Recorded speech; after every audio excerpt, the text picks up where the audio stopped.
Hello, welcome to my stream. This is a new game, new type of game for me. Um,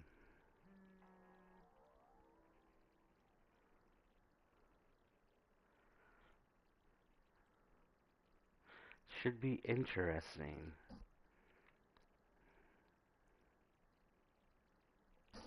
Okay, so apparently I start off asleep.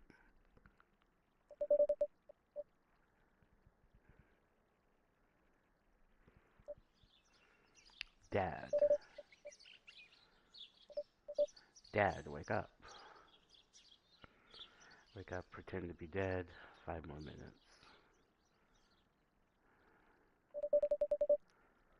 You said that 5 minutes ago. Also 10 minutes ago. Oh,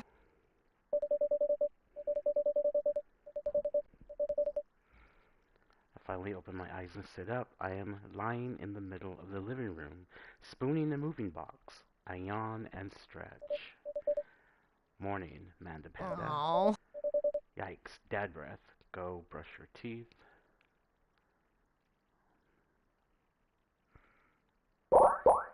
Build that dad.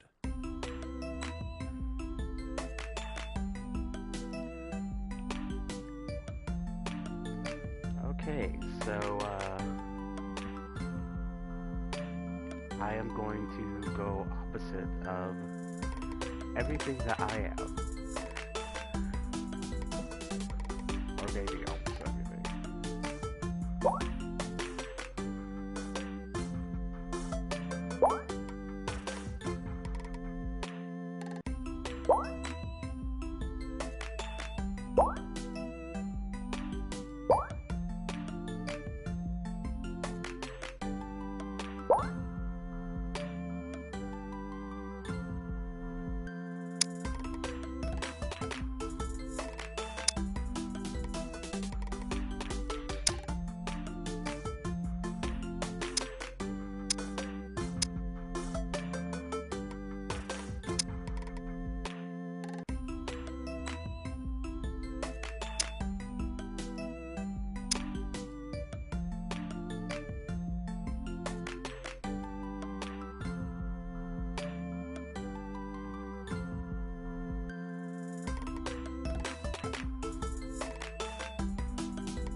Name that dad.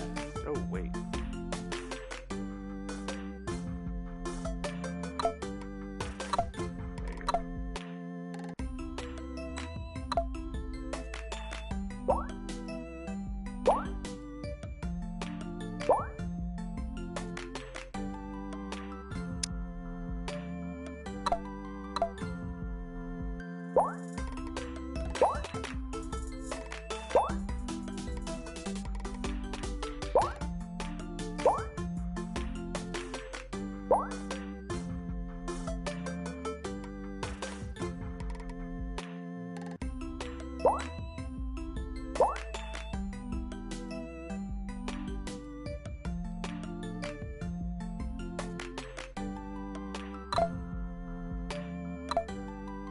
There you go.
Maybe?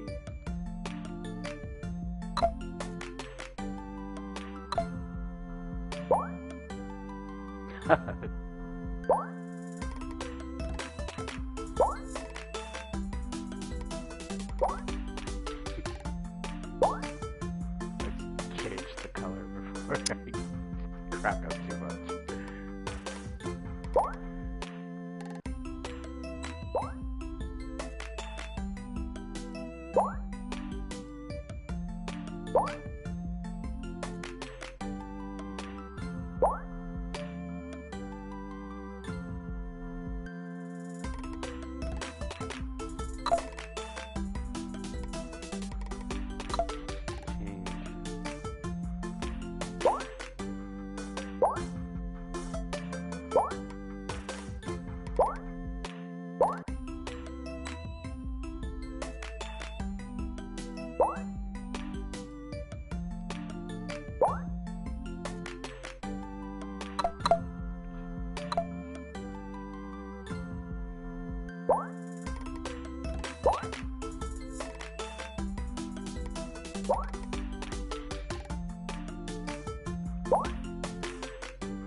I wish there was more noses to choose from.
Name that dad. Okay, I'm not using a name remotely connected to me.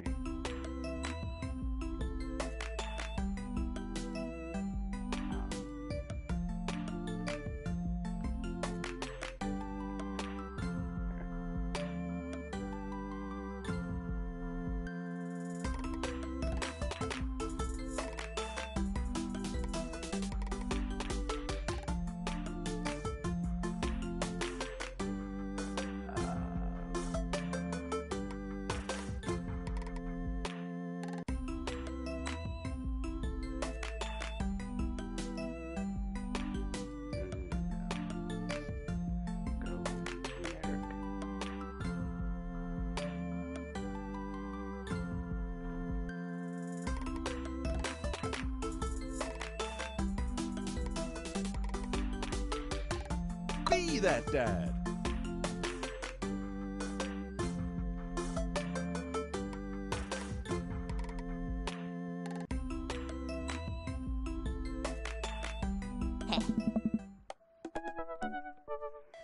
Did you fall asleep packing? I got most of it done, I think. Searching around the room, it looks like I did a pretty good job. Every box is sealed, except for one. Wait, Stretch. What's in it? Looking into the box, I see a bunch of old photos. In the little photo album. Hey! Whoa, I haven't seen these in years. Pulled out one of the dusty albums from the top of the pile, and we begin to look through it.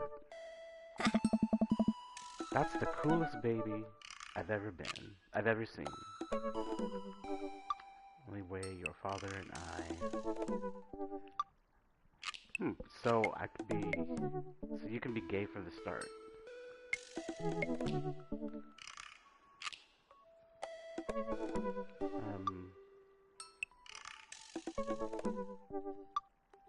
I'll go both ways. The only way your mother and I could get you to stop crying was to put sunglasses on you. But whenever we tried to take them off, you would start crying again. You spent the first 2 years of your life with sunglasses on. Nice. Halloween. When you were maybe 4? Oh my god, that dragon costume.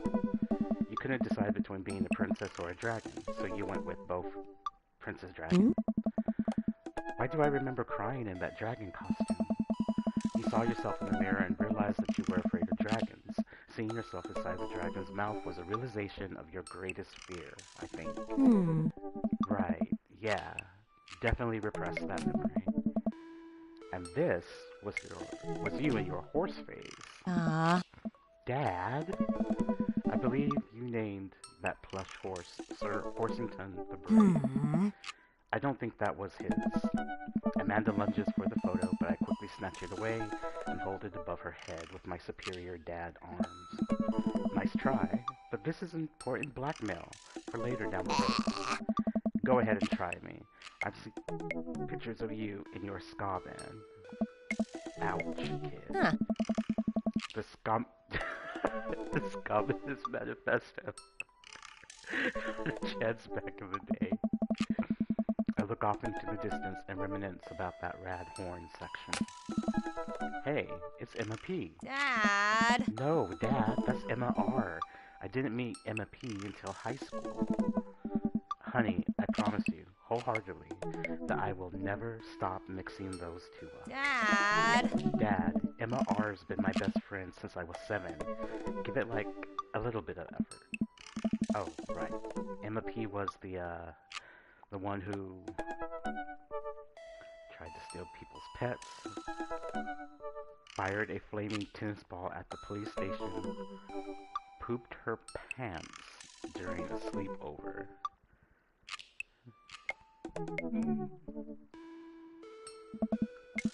Lighter fluid, tennis ball, tennis rat. Right? Dad, that was you. Oh right, I was a wild child. I was 6 when you did it. Okay, Amanda, I wasn't aiming for the police station. It just happened that there was a police station in the vicinity of where I wanted to hit a flaming tennis ball. Aww. Yeah, I remember you explaining that to the police. They didn't believe me either. Anyway, I gotta show this to Emma R later. She'll get a kick out of it. The first photography award that you ever won. Yeah, and it got us a $20 gift card to McFridays. And then you got food poisoning from the cheesy tostada blast. I think you mean food poisoning, you know, with the Z. Dad. Still, I can't drive past McFridays without gagging. Still proud of you, though. Amanda reaches deep down into the box and pulls out one last photo. Neither of us say a word. We stare at the photo for a long moment. I finally decide to break the silence. This was the day that you were born. It's kind of a funny story. We got into a car accident right there in the hospital parking lot. It wasn't anything big, just a fender bender, but of course I was freaking out. And the little old lady who crashed into us was freaking out, and I didn't know what to do. But your mother, oh man. She holds my hand, looks at me directly in the eyes, the calmest I've ever seen her. She says, "It's okay. It's all going to be okay." She was right, you know. I stare at the picture for longer, maybe too long. I miss her. I can't even imagine what it must be like for Amanda. She pats me on the back. Come on, Pops. We gotta finish packing. The moving van won't wait forever. You're right.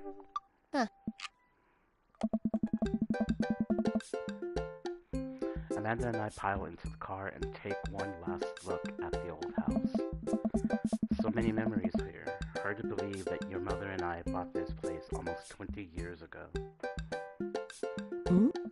Hey, remember when I shattered the front window playing catch?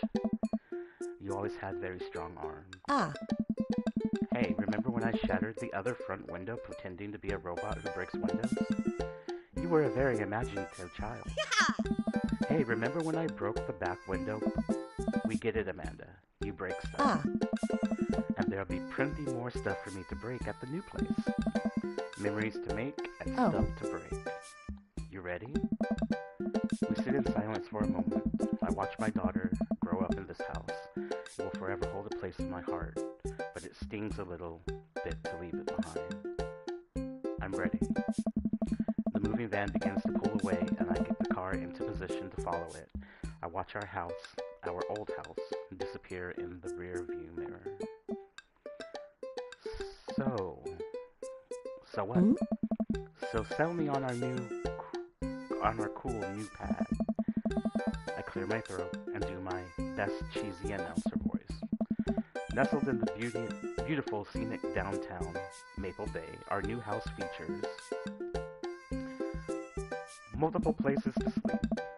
Not only are there bedrooms for your sleeping pleasure, but couches and floor space where you can, yes, sleep. What a deal. I mean, if sleep weren't for the weak. You sleep more than anyone I know. I admit my faults, Pops. I keep it real. Anyway, it's also smaller than our last house. Cozier, one might argue. Good stuff. I think it's great. Won't we be closer to a lot of cool stuff that we can walk to? So I don't have to waste gas? And I mean, trying to park downtown is, you know. Amanda, you know you're going to have to learn how to parallel park at some point, right? Not gonna happen, Pops. I think someone needs to do a 3-point turn on their attitude. I don't know how to do that either. Have you met the neighbors yet? Not yet, but the neighborhood seems pretty quiet. So you won't have to chase any rowdy teens off your lawn. You are the very teen you mock when you say that to me. I'm in my last year of high school. I'm practically dust. Yeah, you're a real... Don't you dare. Senior. Dad, I know where this is going. Citizen. I'm just going to ignore that. But I won't forget it. So what's item number 1 on the new house agenda? Well, first we need to forge a path through the solid wall of boxes that's blocking the living room. I still have to install the washer and dryer, and we need to go grocery shopping. Pops, cool your jets. You have to promise me that we're going to take a break and explore the neighborhood. Okay, you're right. We'll get some work done and then check the area out. We pull up to the new house and step outside. The lawn is freshly mowed, and the for sale sign is still in the yard. Hi-ya! And with a swift kick from Amanda, the for sale sign is no more. Nice form, sweetie. I got a problem with authority. I'm so proud. Man, all that karate chopping tuckered me out. I could really go for a sandwich. An ice cream sandwich. Sweetie, it's 10 a.m. Pack first. I need some coffee ASAP. Do you even see all the dogs in the park nearby?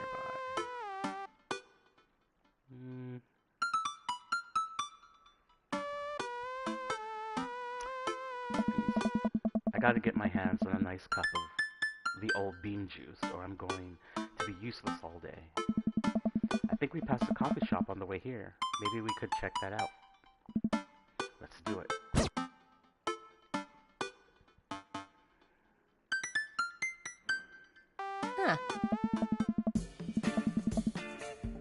We walk down the street to the Coffee Spoon, a cute little place on the corner. Man, this is such a convenient walking distance from our place. I mean, I guess. What's wrong? Why would I go somewhere else and drink coffee on a couch when I could just drink better coffee at home on my own couch and not have to make awkward eye contact with other people? At least when I'm home, some random guy isn't going to come up and sit on the recliner next to me, and I won't feel like a little weird about it because technically he's not sitting at my table, but he is very much within my personal zone. Dad, and what's the etiquette when you have a dirty mug? Is there a bin? Do you go set it up on the counter because you don't know where else to put it? Or do you leave it there and you feel your face flush hot with shame as you consider the possibility that there is in fact a bin somewhere just out of sight, and now you are that jerk who left their mug? Dad, you are just afraid to meet new people. Yes, Amanda. We walk inside. Oh. Hey. The inside of the coffee shop is incredibly warm and inviting. Vinyl records line the walls, and patrons lounge around on well-worn couches. Some cool tunes spin on a record player next to a little stage. Oh. Welcome to the Coffee Spoon, guys. How's it going? What's with the name? Hey. Oh, it's kind of dumb. Hey. It gets mentioned in this poem I like, and I thought it was a good idea at the time, and I suppose now it's still a good idea because, like, the business is still running. But people ask me that question all the time, and I give them the same answer every time, and now I'm standing here rambling, and I'm sure that we're all getting more and more uncomfortable the more I keep talking. But man, we're in it now, and I can't stop. Oh.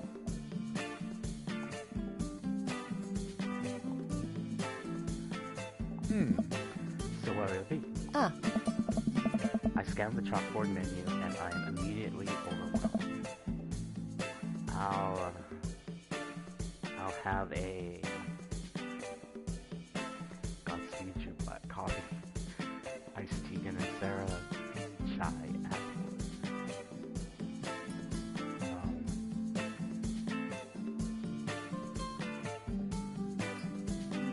Hey, Classic. I don't get it. Oh, it's a pun. Godspeed You, Black Emperor is a really amazing and influential progressive rock band known for their sweeping soundscapes. Hey. I'm doing the thing again, Hey. but coming right up. And for you, I'll have a macchiato di Marco, please. Hey. Coming right up. Do you want that in small, medium, or biggie smalls? Medium? Wait, is biggie smalls big or small? I should change that, shouldn't I? Matt sets to making our drinks, and Amanda and I take a seat on one of the couches. What's his deal? Let the man make his puns. They're cooler bands than you listen to anyway. Hey, ska was cool once. This couch is actually pretty comfy. Maybe not comfier than our couch, but it's alright. Good lumbar support. You sink right into it. Okay, it's comfier than our couch. Amanda nudges me. This place is right next to our house, and that guy seems not only cool, but also just as uncomfortable with talking to other people as you are. You should totally become friends with him. I don't know. Come on, what did we say about meeting new people? I can't meet new people if I always stay inside, and I also don't go outside, and also don't talk to people. This guy is me. See? We're making progress. Pat sets our drinks down at our table, and I immediately burn the roof of my mouth. Good one. Hi, we're new in the neighborhood. I'm Amanda, and this is my dad, Joel. You do? Right on. Pleased to meet you both. Hey, You ought to come by when my daughter's hanging around the shop. You two might get along. Yeah, I'm sure we'll maybe come in from time to time. Amanda kicks my leg from under the table. I'm sure that we will be in here. Oh! You know what?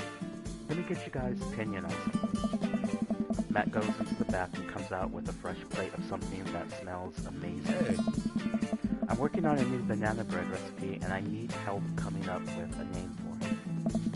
Well, I think we're going to have to taste test it first so we can get the full flavor profile of, and really appreciate the flavor sensations of. Amanda nods vigorously. She knows this game. Yeah, we need to give that banana bread a taste if you want us doing free labor. I think that would be commiserate with, I taught her well.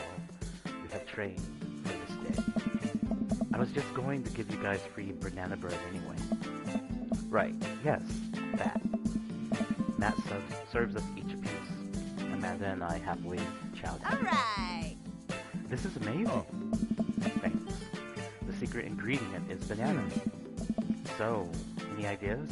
I'm stumped. Well, I think I might be only able to give you Dad's band puns, but I'll give it a shot. Grateful banana bread. Right said banana bread. Banana bread Kennedys.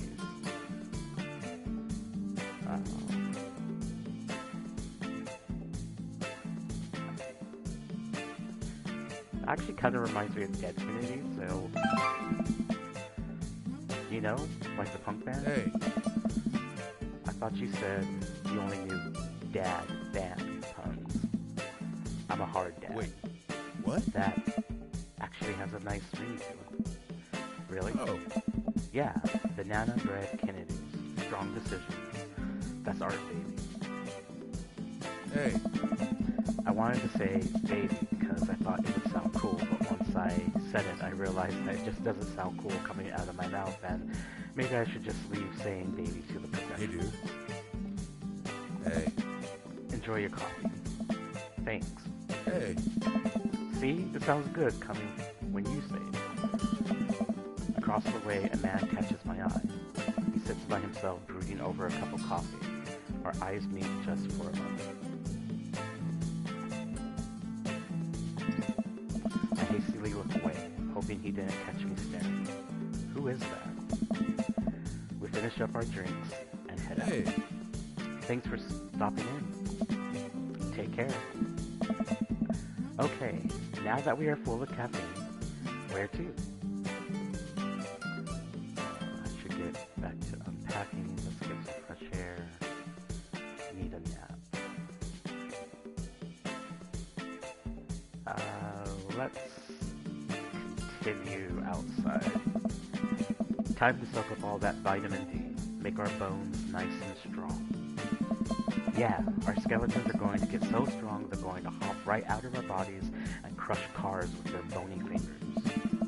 Amanda, I already have an irrational fear that my skeleton will one day escape this flesh sack and run amok. Please don't encourage it. Right, sorry. To the park.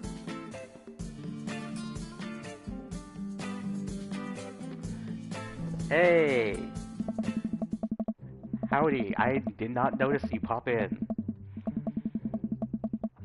Jamal has fierce wingtip eyeliner.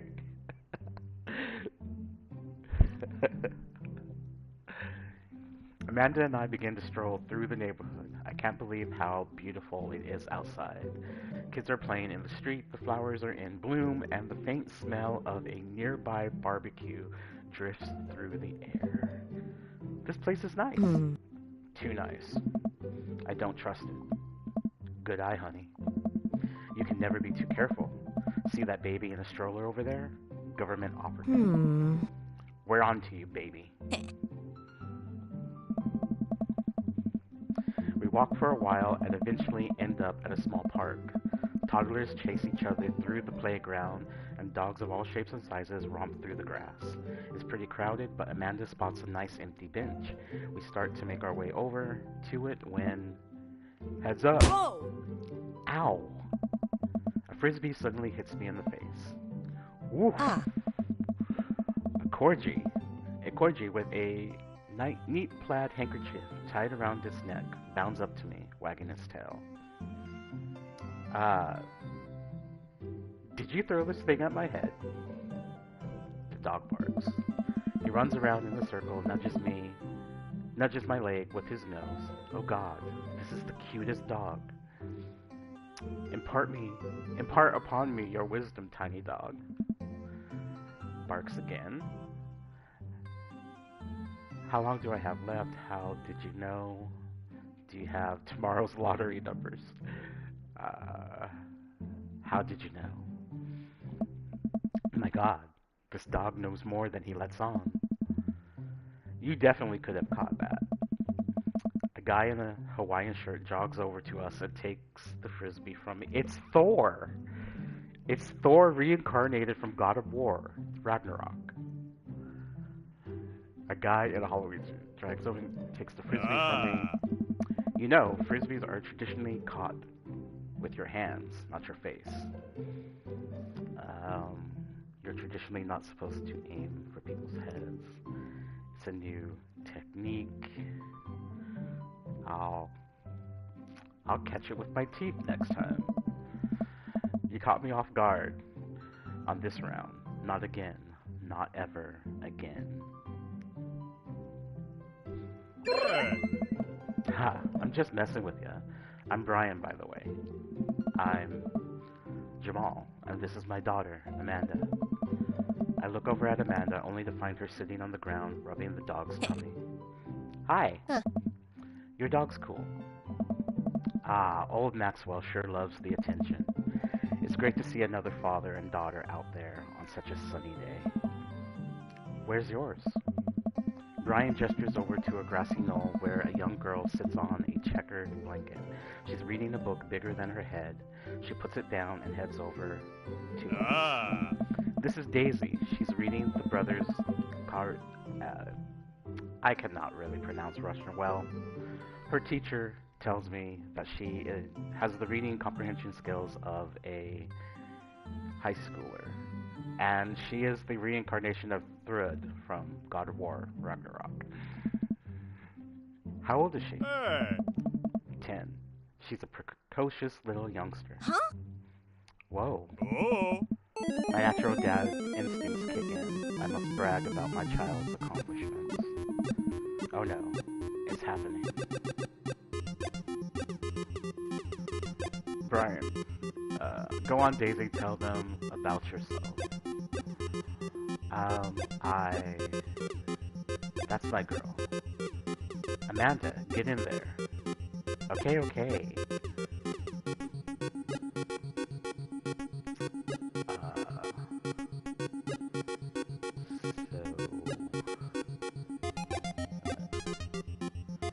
Child art, spelling bee, photo, band-aid. Great. And I can't back out?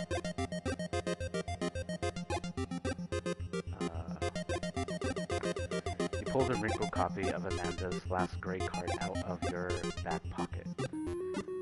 Dad? Awesome grades. Brian loses 25. You really carry that around everywhere? Ouch. Maybe it is kind of weird.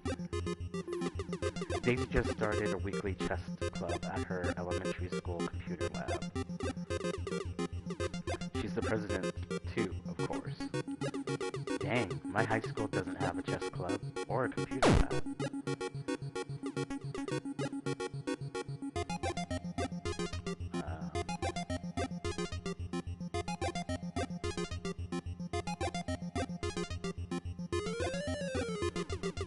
You unfurl your wallet to reveal a tiny copy of a drawing of a cornucopia Amanda did in the first grade. Cute. It isn't very impressive, but Amanda genuinely appreciates you holding on to it.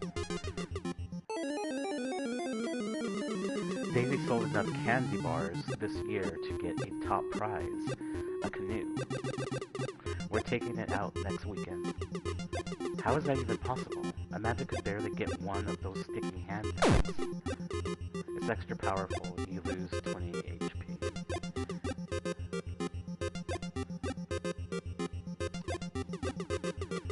Amanda here just recently won a local photography award.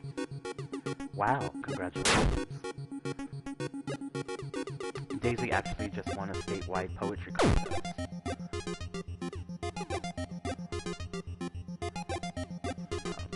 Last week, unprompted, Amanda helped an old woman with her grocery bag. It's extra powerful. Bruh, dude, I mentioned Daisy said her first word at 10 months. Daddy. Amanda's was potty. Still cute, but maybe this isn't the time to bring it up.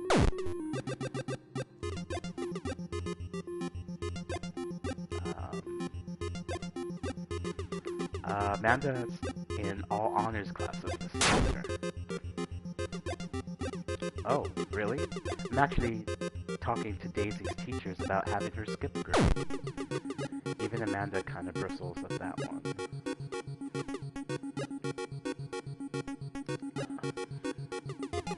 A few months back, Amanda started volunteering at the homeless shelter in our old neighborhood. I got him on the ropes. You two seem to have such a good relationship. It warms my heart. Why did he have to be such a good loser? So I take it that you guys are new to the neighborhood. We just moved in. Do you live around here? Hey. Yeah, we live in that cul-de-sac, down next to the coffee shop. What a coincidence. That's where we live too. Small world. Yeah, Daisy and I are in that little ranch-style house on the corner. I know that house. It's just like ours, but slightly bigger and better landscaped. Does this guy have to outdo me at everything? What a lovely place. Well, I don't want to take up any more of your time. Really nice meeting you guys. You'll have to stop by at some point. Yeah, definitely. Bye. Brian and Daisy walk further into the park with Maxwell happily trotting along in tow. Do you get the feeling that he was trying to one-up us?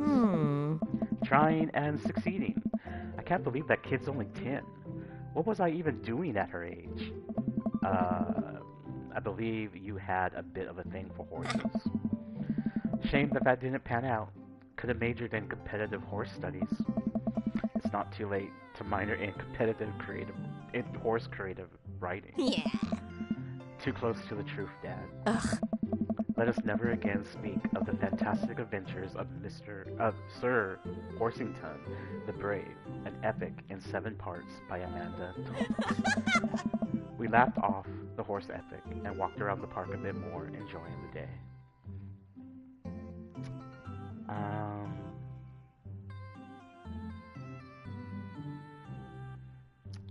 Guess we go unpack? Maybe? We should head home. I'm going to need 4 hours minimum to figure out how to build my new bed, and I'd like to not have to sleep on the floor tonight.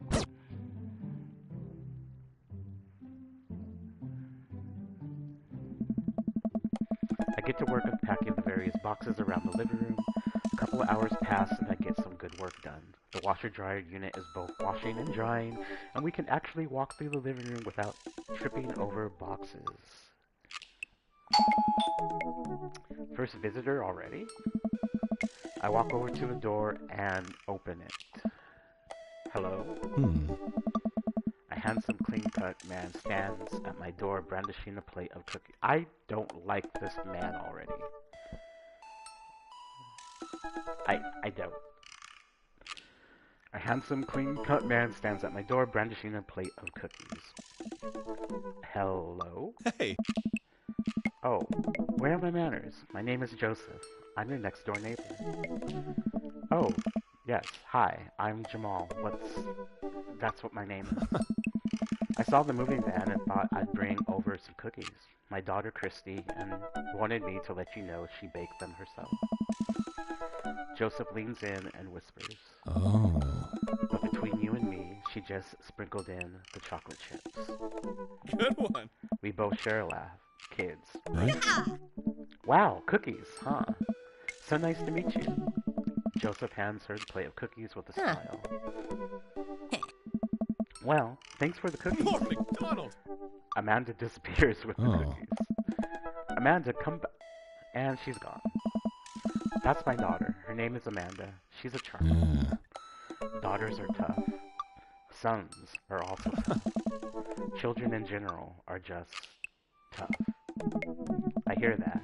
I mean, there'd have to be something wrong with you to try to raise more than 2. I have 4 kids. What have you done? Oh, I meant, don't worry. You didn't mean to be rude.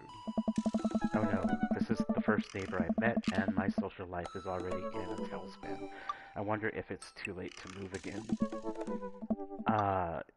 Yeah. Okay. Oh. Is the missus around? No, not anymore. She died. Ugh. Oh, Yeah. Yeah. I'm sorry for your loss. No, it's alright.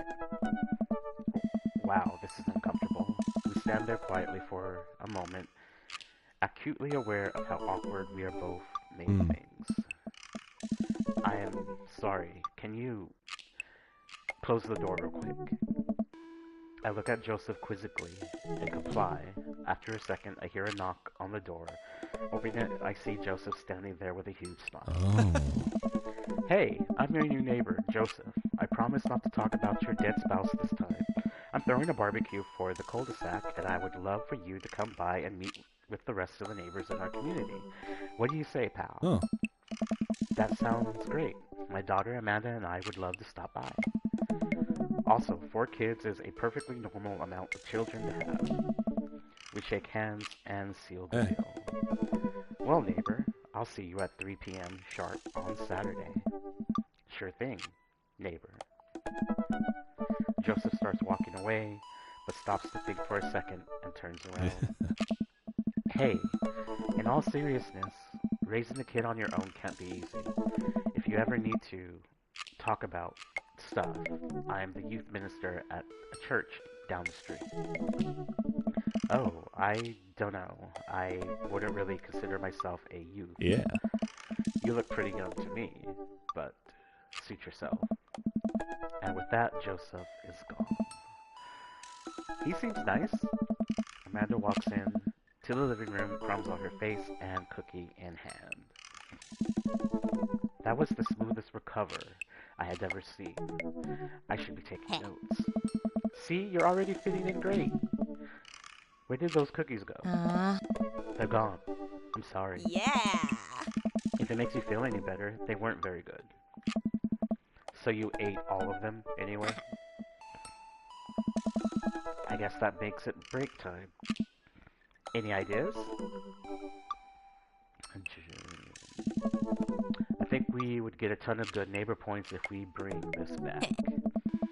We're going to be the best neighbors in this whole cul-de-sac. We're going to kick all the other neighbors' butts. With kindness. Amanda and I step outside. Shoot.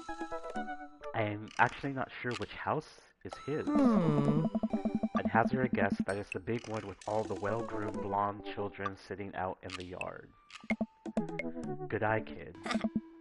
And remember, we need to make a positive first impression here. Keep it tight. Light. We walk up to the kids and wave. Oh no. No. No. Oh. His kids really look like that. Oh my god, this is Children of the Corn. Hey guys, is your dad around? They all just stare blankly at us.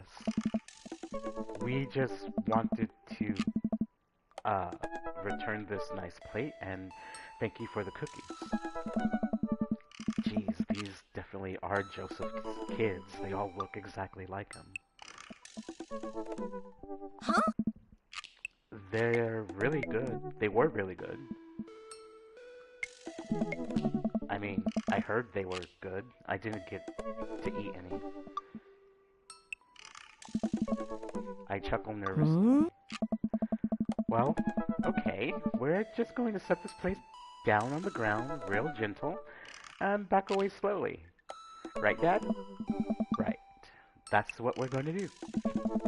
The kids' eyes bore into us as we scurry away. I can feel their gaze on my back even as we approach our house. Yikes. Yikes. I need something to get my mind off those carbon copy kids. I need the rest of the guys. We have been awake for, what, 3 hours? And that's 3 hours too many. As we're walking home, I hear heavy footsteps come up behind us. Jamal, bro! I turn around and I'm greeted by a familiar face jogging up to us. Craig? Bro! Bro! Oh. Holy, wow. I haven't seen Craig in like forever. It's been too long, dude. Yeah, wow, you look great. Bro! Yeah, I cleaned up my act. Cleaned up his act?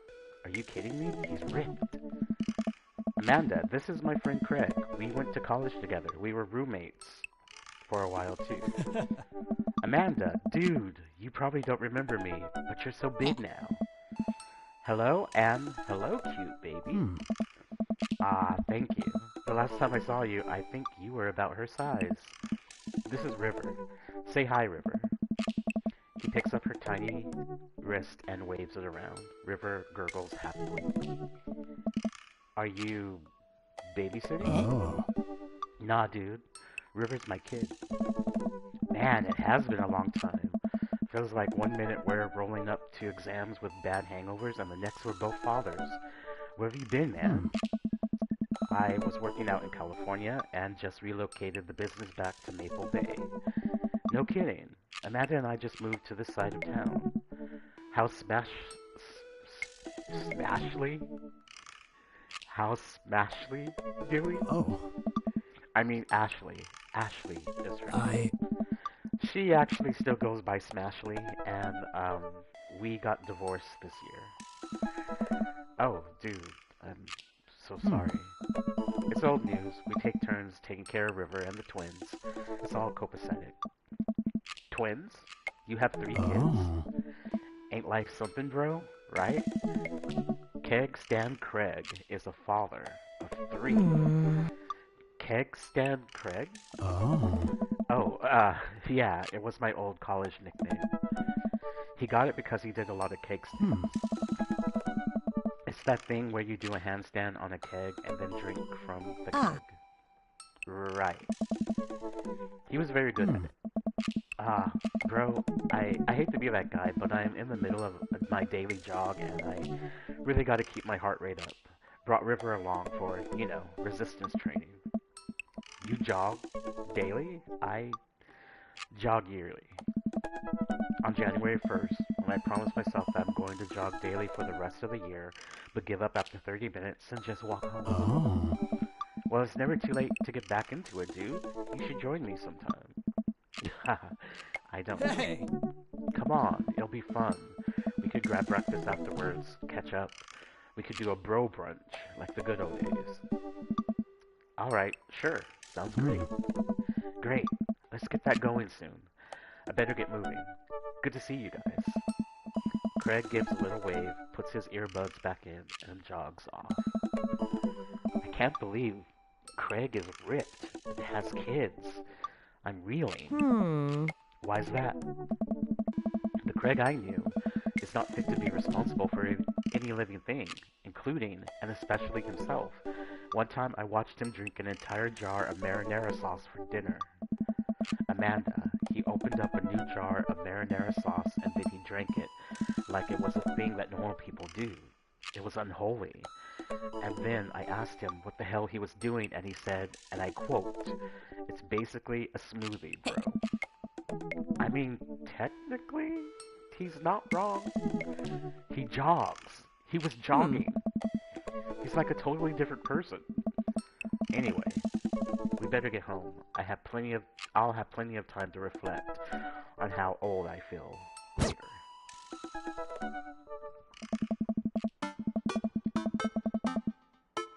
Amanda and I flop down onto the couch. Amanda has to shove some empty boxes out of the way before she can sit. Too bad we're going to be putting my stuff back into these boxes in a few months.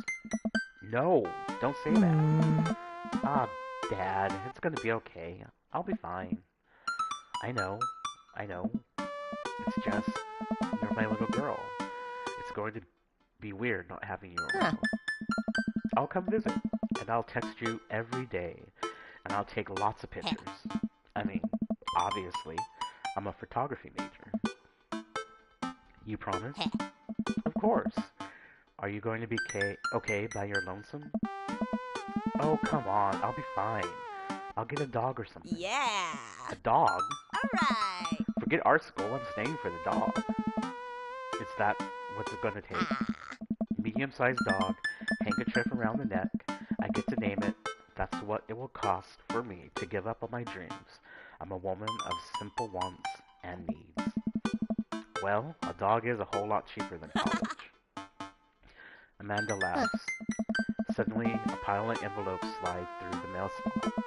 Speaking of college, Amanda darts over to the envelopes and shuffles through them. She pulls one out and throws the rest back onto the floor. This is from McGowan College of Art and Design. Open it. But I'm scared. It's just an envelope. Yeah, it's just like my entire future. Not a big deal. She takes a deep breath and rips the letter open with her teeth. We have a letter opener, but, okay. I hold my breath while Amanda's eyes dart back and forth, scanning the letter. What does it say? The admissions committee has reviewed your application, blah, blah, blah. Her face drops. Regret to inform you that we are unable to offer you admission to McGowan College of Art and Design. Amanda throws the letter on the coffee table. Oh, sweetie. It's okay. I kind of saw it coming. I knew I shouldn't have put that experimental stuff in my portfolio. Their admissions officer told me that they just want to see portraits or whatever. I pull Amanda in for a big hug.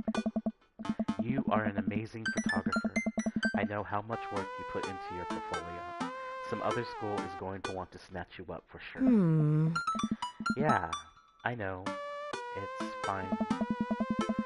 Are you actually fine, or are you just saying that? I'm fine. Really. Her face says the opposite, but I probably shouldn't push her on this.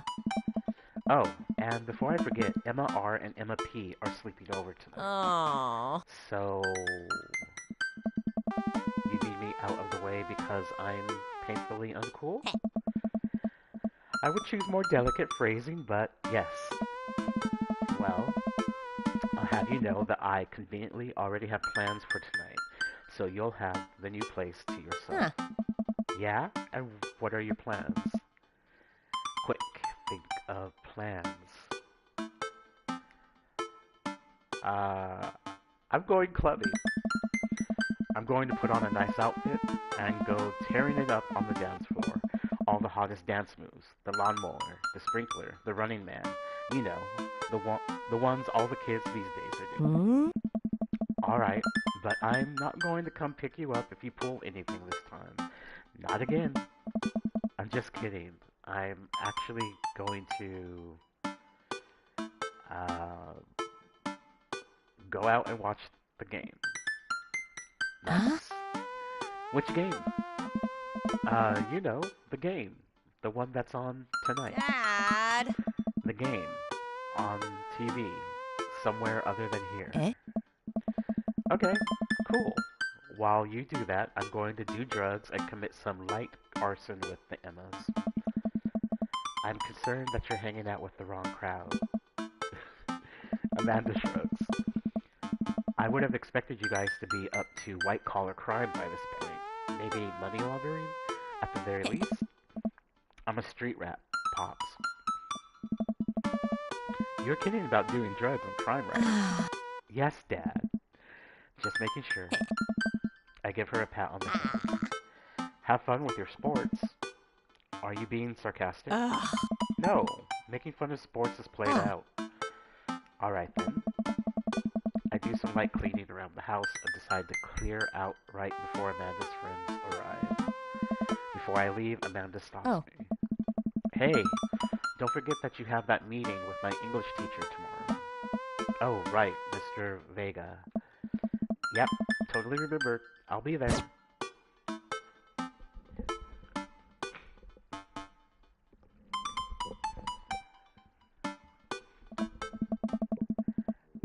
Wow, I guess I really didn't think this plan through. I'm not entirely sure where the closest bar is, and Amanda still hasn't shown me how to use the GPS on my phone, so I'm just gonna pick a direction and walk in it. Let's go this way. Cool. Okay, we're marching. We're marching in the direction of the game. Any game, actually. Really. In the distance, could it be? A big burned out neon sign hangs above the tiny dive bar. Jim and Kim's, huh? Alright, it will do. The bar is small and dimly lit. The crack of pool balls sounds in the back as patrons laugh and joke. A string of multicolored Christmas lights hover above the bartender. I can't tell if he's Jim or Kim. I pull up a seat at the bar. What will it be? One beer, please. Sure thing, boss. Bartender slides me an ice-cold beer. I take a sip and enjoy the refreshing taste. Say, are you Jim or Kim? I'm Neil. Oh. I awkwardly turn my attention to the game, which is playing on one of the TVs on the wall. As luck would have it, my team of preference is not only playing, but is currently in the lead, which is always a good thing. The brightly colored mascot is some kind of animal. Does cartwheels. I silently cheer on my favorite team, hoping that I don't get into any confrontational arguments with a fan of the opposing team. Several people in this bar are wearing the distinctive colors of the team that I dislike, although I believe from their demeanor that, like me, the passion for their team is in all good fun. Hey! A middle-aged woman holding a nearly empty wine glass slides up to the bar and sits uncomfortably close to me. Hey, sailor. Oh, hello. Ah. Good to see some fresh meat. Oh my god, some fresh meat. Good to see some fresh meat in here. I'm Mary. Come here often? Oh, no, I actually just moved to this part of town today. I'm Jamal. Ah. Are you watching the game? Yeah, my preferred team is in the lead. If they keep this up, they'll win the game with ease. Hey! Oh, I love that team, and I also love that game. I love someone who knows their way around balls. Wow. I'm getting the impression that she's a little drunk. Buy a gal a drink?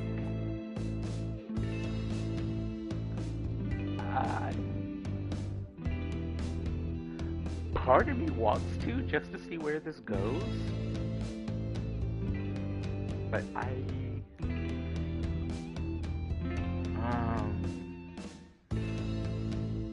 no. Maybe some other time? Ugh. Suit yourself, sailor. Mary saunters off, setting her sights on the newest bar patron to enter. I happily watch the game over another beer. The game has gotten close in terms of points, a little too close than what I am comfortable with. After a particularly skilled player scores a number of points for the other team, putting them in the lead, I hear an affirmative grunt from another man at the bar. Go team. It's the brooding man from the coffee shop. He sits alone, sipping whiskey and watching the game as well. Enjoying the game? I am now that we're winning. Oh, we must be rooting for different teams. In my opinion, my team is far superior. I have to disagree with that. Based upon our win-loss record, I'd say that my team is superior. That's where you're wrong, since as it stands right now, my team is beating yours. The conversation ends there, and we both go back to silently rooting for our respective teams. The game is close. We both sides playing their hardest to win, but in the end, my team prevails. Quiet cheers ripple throughout the bar. I raise a respectful glass at the man drinking whiskey. He raises his in response. An unspoken truth is formed between us based on mutual love for the game. He motions to the bartender who pours 2 glasses of whiskey. The man slides one over to me. My name's Robert. Thanks. I'm Jamal. You must be new here. Mary already hit on you? Yeah. Robert chuckled. Oh. She's a peach. Well, you picked the best bar in town.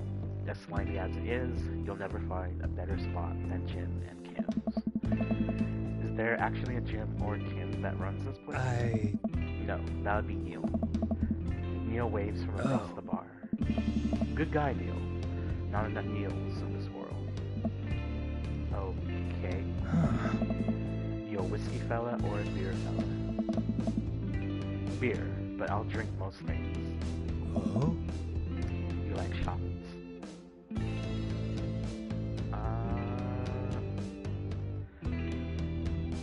My choices would probably tell a lot about me. So,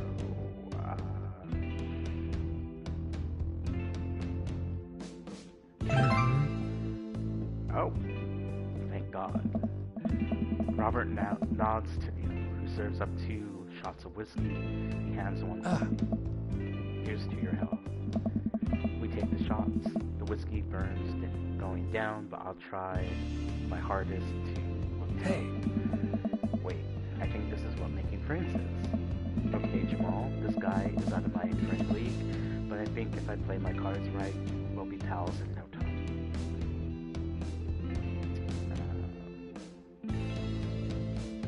Compliment his hand tattoo, compliment his really good looks, compliment his cool leather jacket.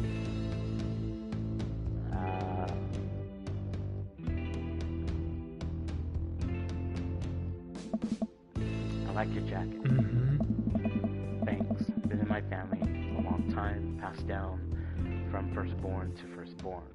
Cursed, some would say. Man, this guy is mysterious. And way cooler than I am, at least. Robert signals to the bartender for another round. What are you doing here tonight? My daughter kicked me out of the house. I'm running from my problems. Trying to make friends. Running from my problems. The usual. I like your style. He gets up.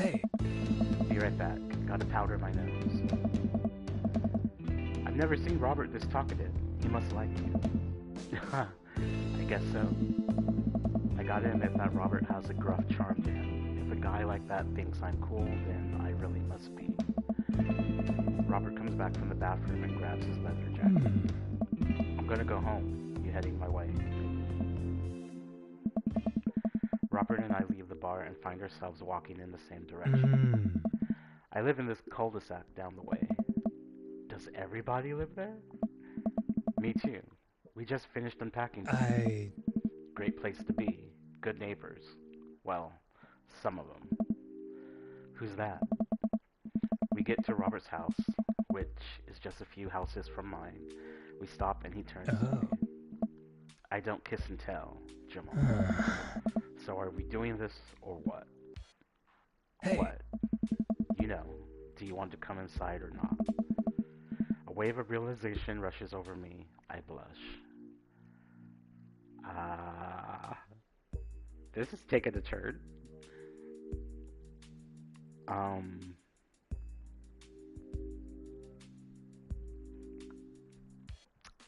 Lay it on smooth. Well, I don't see why not. That sound is smoother in my head. Let's do it. I follow him up to his door. He fumbles with his keys for a second and unlocks the door, leading me inside. The moment the door closes behind us, he pushes... I don't know if I should read this out loud.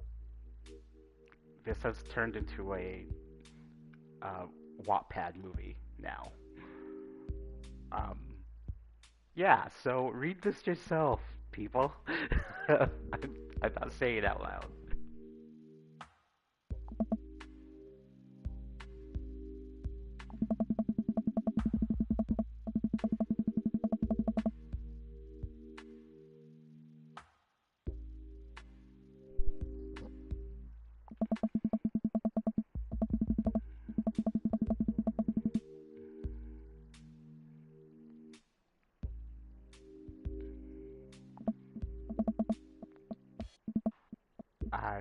don't normally do this.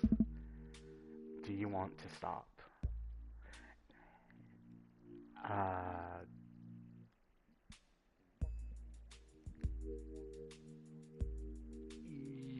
Yeah. Actually, I probably should get going. Robert steps back. Alright. I think I'm going to head home. Sorry. Nah, it's cool. I head home, my head still spinning with the anxiety of turning Robert down. The sight of the couch helps me compartmentalize, though, and before I know it, I'm having dreams about my teeth falling out.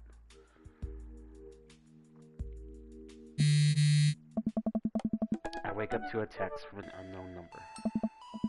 Rise and shine, early bird. Still want to work out? This is Craig, by the way. Holy crap, it's 6 a.m.? Who does 6 a.m. anymore? Without realizing it, I drift back to sleep. Whoops, must have winked back out. I check my phone again. Hey bud, still want to get your swole on? I'm ready to tear up the track. Hit me up. God, the last thing I want to do right now is work out, but it is Craig. I do want to catch up.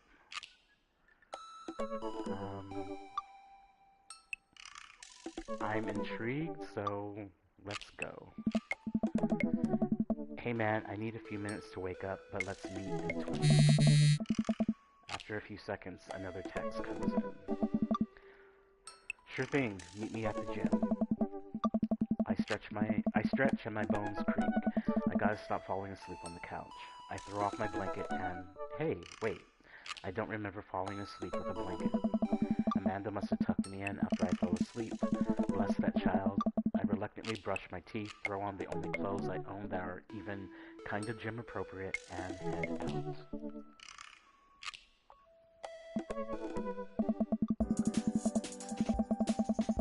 Disaster Man Robert. Yeah, I get, yeah.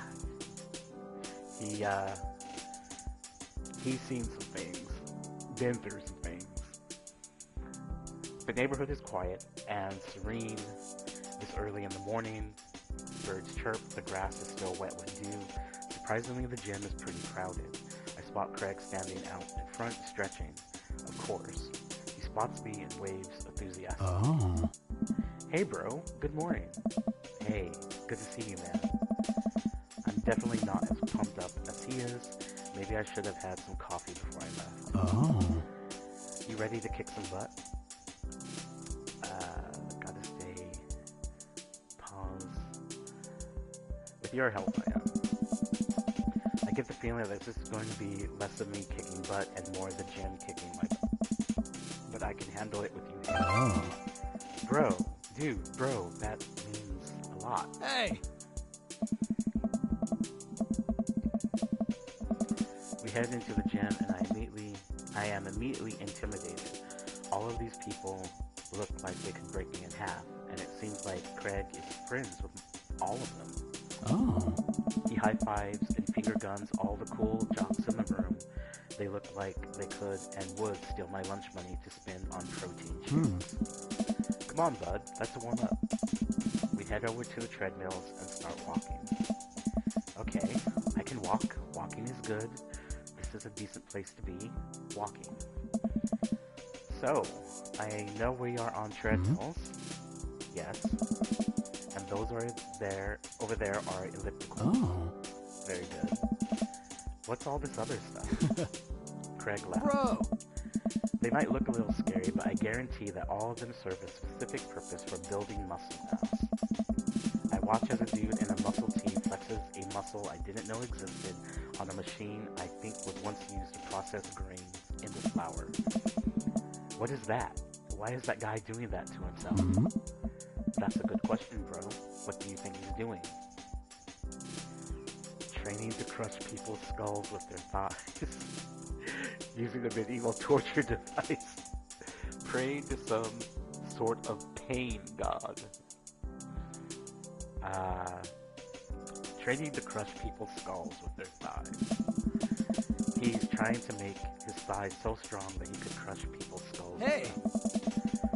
Yeah, that's pretty much the only reason I work. Oh. Oh no, Craig is turning up the speed. I better do the same. How, how long have you been doing the buff thing? Couple years? And what do you do when you're not dadding or working or buffing? Oh, I coach my twin softball team. That still counts as both dadding and buffing. Nice. I keep busy. What do you do for fun? I love learning. I try to live my life as close to a Jimmy Buffett song as possible. I check out my hot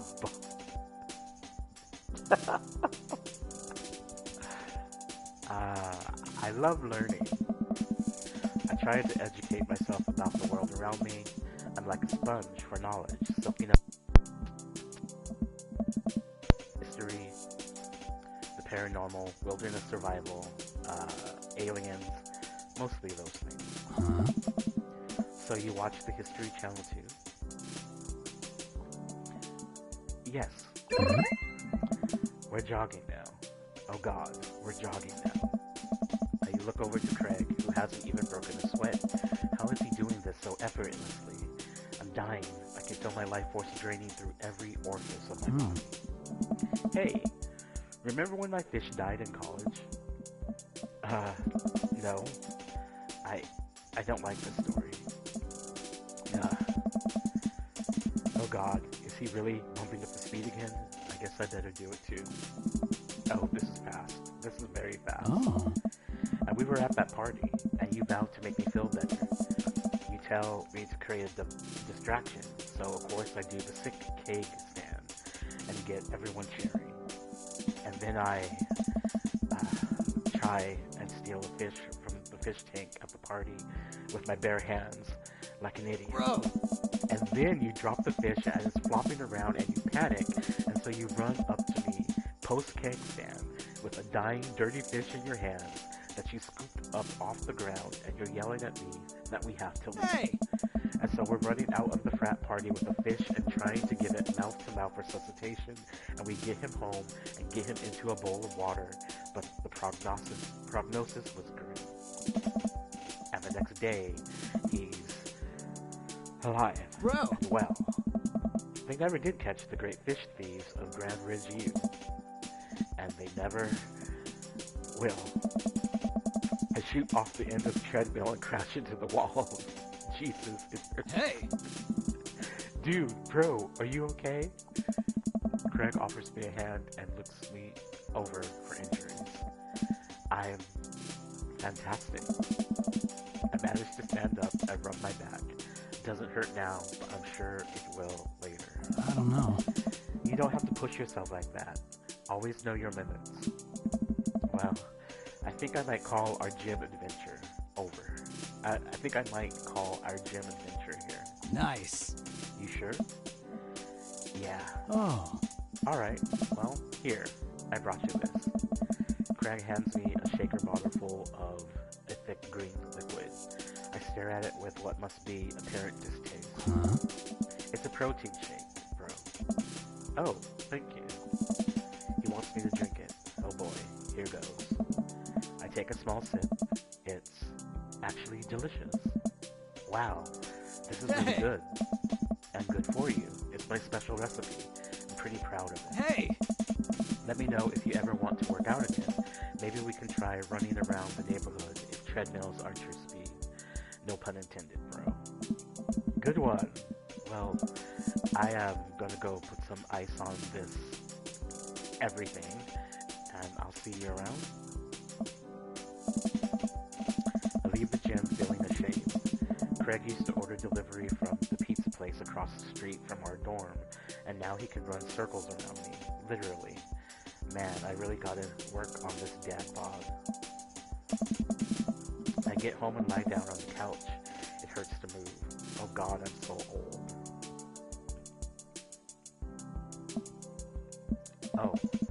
Oh no. I must have fallen asleep. What time is it? Shoot, it's 3:55. I'm supposed to be at Amanda's school in 5 minutes. I practically put on some clean clothes, apply a generous amount of deodorant, and run out the door.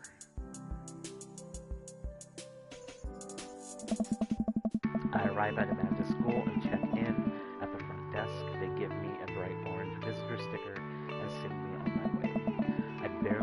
I'm barely awake and feeling pretty haggard, and hopefully nobody will notice. I check my watch and I am relieved to see that I am only 2 minutes late. Wait, was it room 301 or what? Was it room 103 or 108? I spot a youth standing at his locker and approach him for help. Excuse me, do you know where Mr. Vega's classroom is? The youth turns around and looks me up and down with heavily lined eyes. Come on, kid, I'm late for a meeting. Mr. Who? Mr. Vega. I don't know. Have you tried the exit? Okay, wise guy, are you going to help me or not? Fine, up those stairs and to the left. Can't miss him. I head up the stairs and walk around, unable to find Mr. Vega's class anywhere. After a couple minutes of searching, I head back downstairs. That punk youth sent me on a wild goose chase. I get back to where that low-rent Gerard Way is standing. Sorry, I'm sorry. Fully ready to give him a piece of my mind, when suddenly a head pops out of the classroom next to his locker. Oh. Lucian, don't you have a third period to get to? I'm Mr. Vega. Wow. Now I'm officially 10 minutes late. I glare at him as he walks away. We're not cool. You must be Jamal. This period's almost over. Would you mind waiting in the back? Oh. Mr. Vega leads me in, and I take a seat in one of the comically small student desks in the back. I might get stuck in this. Alright, where were we? Now who can tell me about the unreliability of the narrator in J.D. Salinger's Catcher in the Rye? Yes, Colin. Colin stands up and does this thing where he blows into the crook of his elbow to make a fart noise. The whole class erupts in laughter. Alright, everybody. Very funny, Colin. Please sit down. Now, Holden Caulfield is an unreliable narrator in the sense that the bell for the end of the period rings, all of the students immediately get up and make a break for the Sweet Manchego. Remember to do the reading and answer the response questions on page 194 of your textbook. Nobody's listening. Or not, I guess. Mr. Vega turns to me and sighs. Middle schoolers, right? Don't you teach high school? Both. You know, budget cuts. Right. Thanks so much for coming in. No problem, Mr. Vega. Please, call me Hugo. I don't normally do these impromptu parent-teacher meetings, but as I'm sure you know, Amanda's a very bright student, and I am concerned about her recent behavior. What's going on? Amanda has never been the most engaged student. I know that she cares. Recently, though, she has been falling behind. She's not completing assignments, and she has been doing rather poorly on tests. I normally chalk this up to senioritis, but this is strange. I thought Amanda always shared everything with me. It hadn't even crossed my mind that something might be wrong. I don't know. I just wanted to ask, is everything okay at home?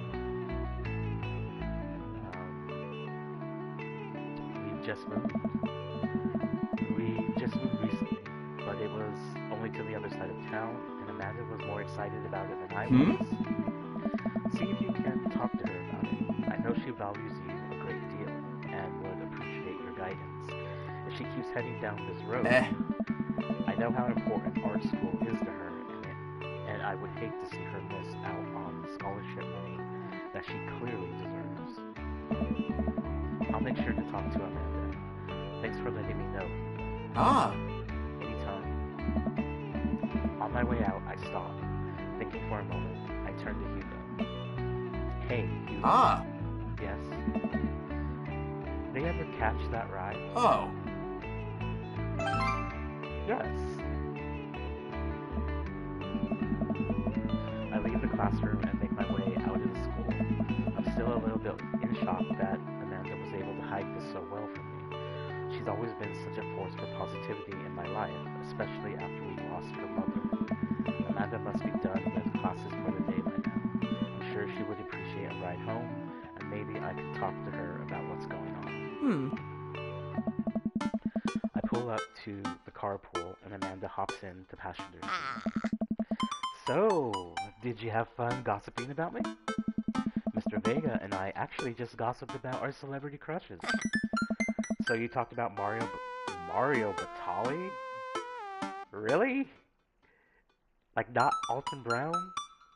I guess at least it's not Bobby Flay, I guess.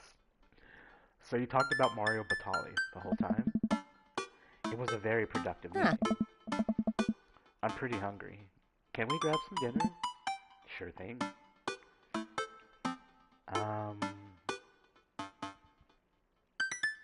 Home or the mall?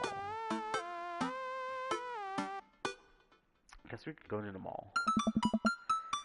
Does that sound good to you? Yeah, sure. Why the mall?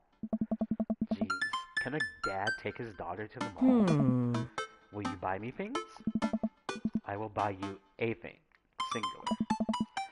Sounds like a deal to me. We drive in silence for a short while. Amanda plays a game on her phone. I should say something. You know, sometimes when a kid gets older, they find that they have to keep things hidden from their parents. And that's okay, because sometimes that's what kids do.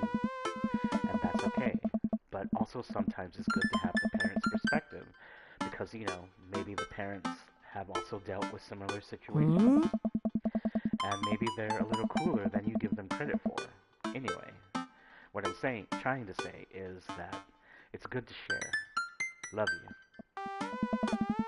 Have you been reading my tweets? You have a Twitter? What? Never mind. Look, sweetie, Mr. Vega said that you haven't been participating in class and that you're not turning things in. Oh, I'm fine, Pops. Senioritis and all that. I thought you liked Mr. Vega's class. It's fine. He's fine. We pull up to a stoplight and I eye Amanda. She's still texting. I want you to know that you can talk to me about anything. Uh-huh. I can tell whatever it is she doesn't want me knowing about it. That's frustrating. I heard Emma R. is going to that fancy art school in California. That's exciting. Yep. Are you bummed that you guys aren't going to the same school? Yep. Amanda keeps texting. She stifles a laugh. What's so funny? I don't think you'll get it. Okay. Who you texting? Noah. Who's Noah? My friend. Does he go to your school? Yep. Do you like Noah? What? No. Dad. I can't believe you would... Dad. I mean, jeez. Why would you... Gross. Sorry, just asking. Dad, he's just my friend. Guys and girls can be friends. He's my friend. Okay. Jeez. This is going well. Good talk. Love you, kiddo. She leans forward and turns up the radio. I guess that conversation is over. To the mall, then.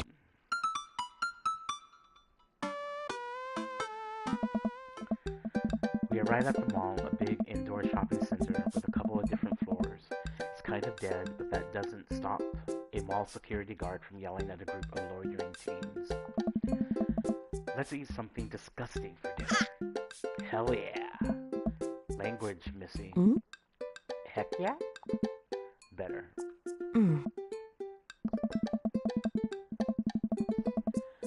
We approach the food court and evaluate our options. There's greasy restaurant after a greasy restaurant.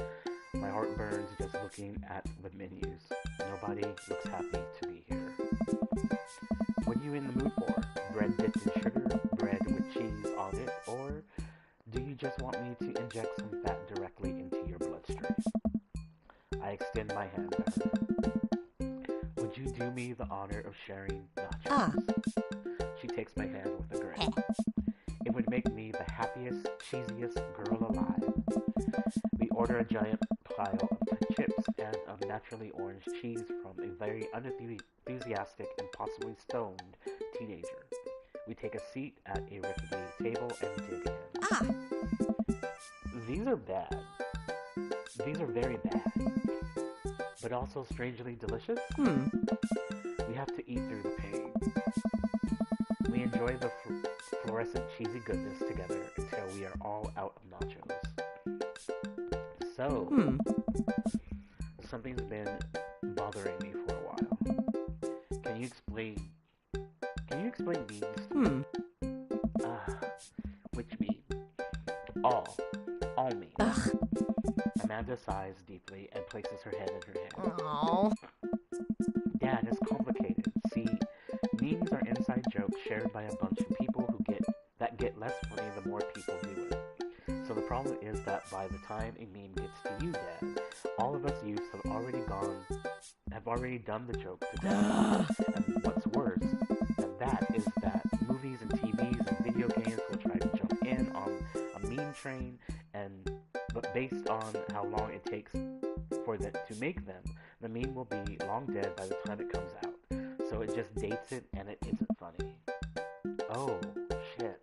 What else? Dad, please. Anyway, changing the subject.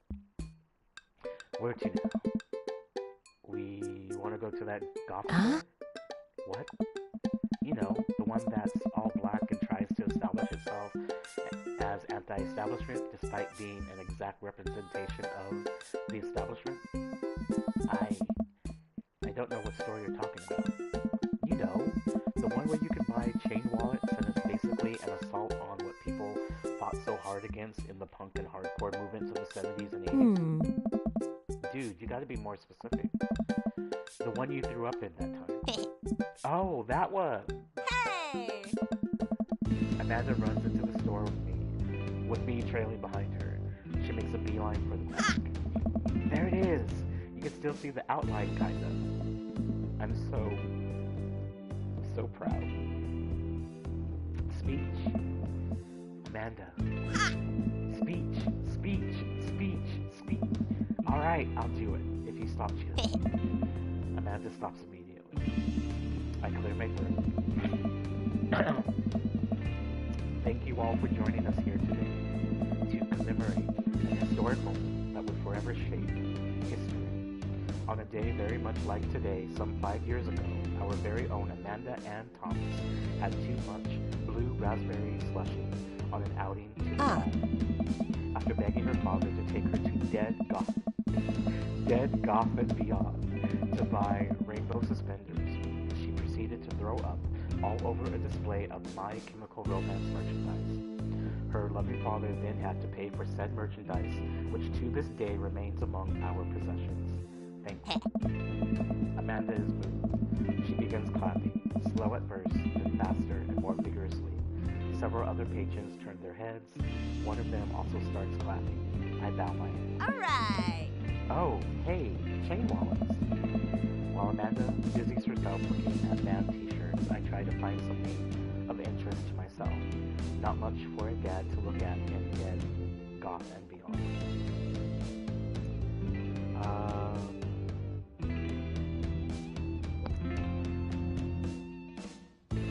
Look at ironic mugs.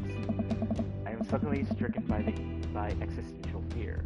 If there's only one number one dad, then why are there so many mugs here that say that?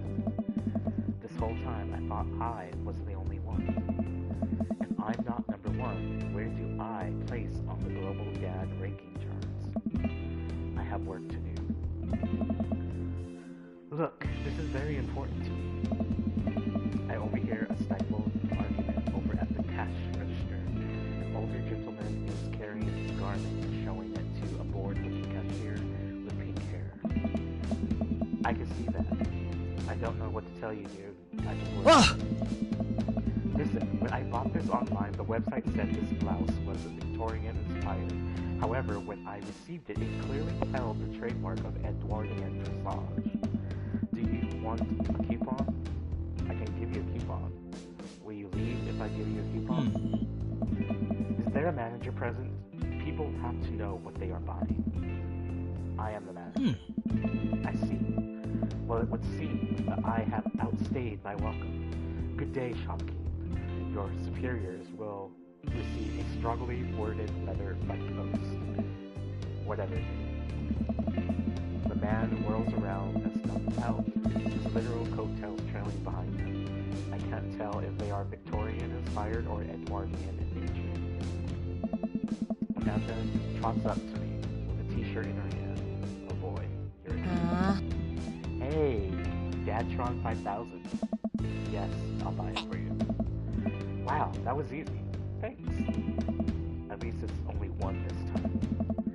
Amanda plops the shirt on the counter and grins at the cashier. I love your hair. Oh.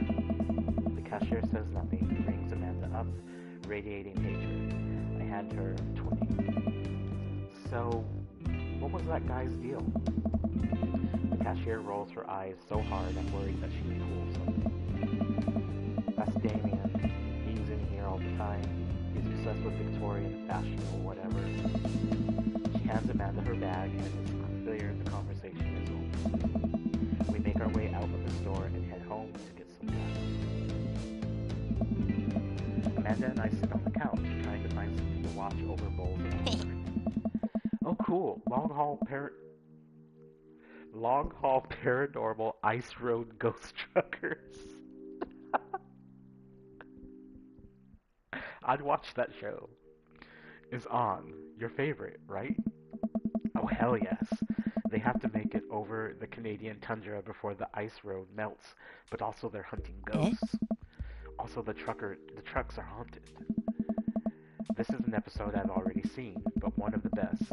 Cullum and Flint, Dogbone, the twin brother truck driving and ghost hunting duo, find themselves in the greatest of peril yet. Oh no, the ghosts done got control of the truck. I can't steer on their damn ice roads.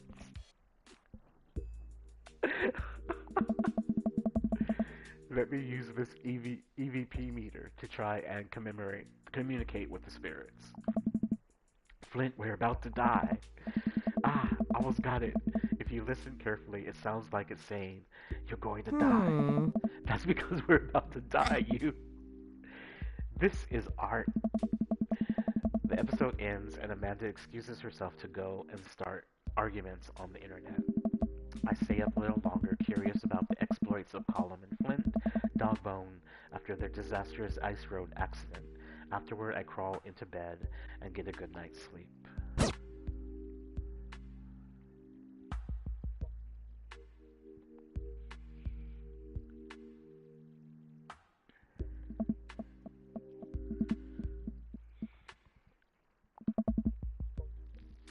Morning, sleepyhead.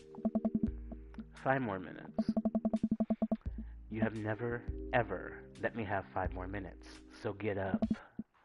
Fine. We have cereal for breakfast and spend the morning putting together furniture. Amanda is much better at interpreting the tiny manuals. We're able to put together a few shelves and one desk, but I'm pretty sure it was supposed to be a bookcase. Ah. So, you excited for the cookout today?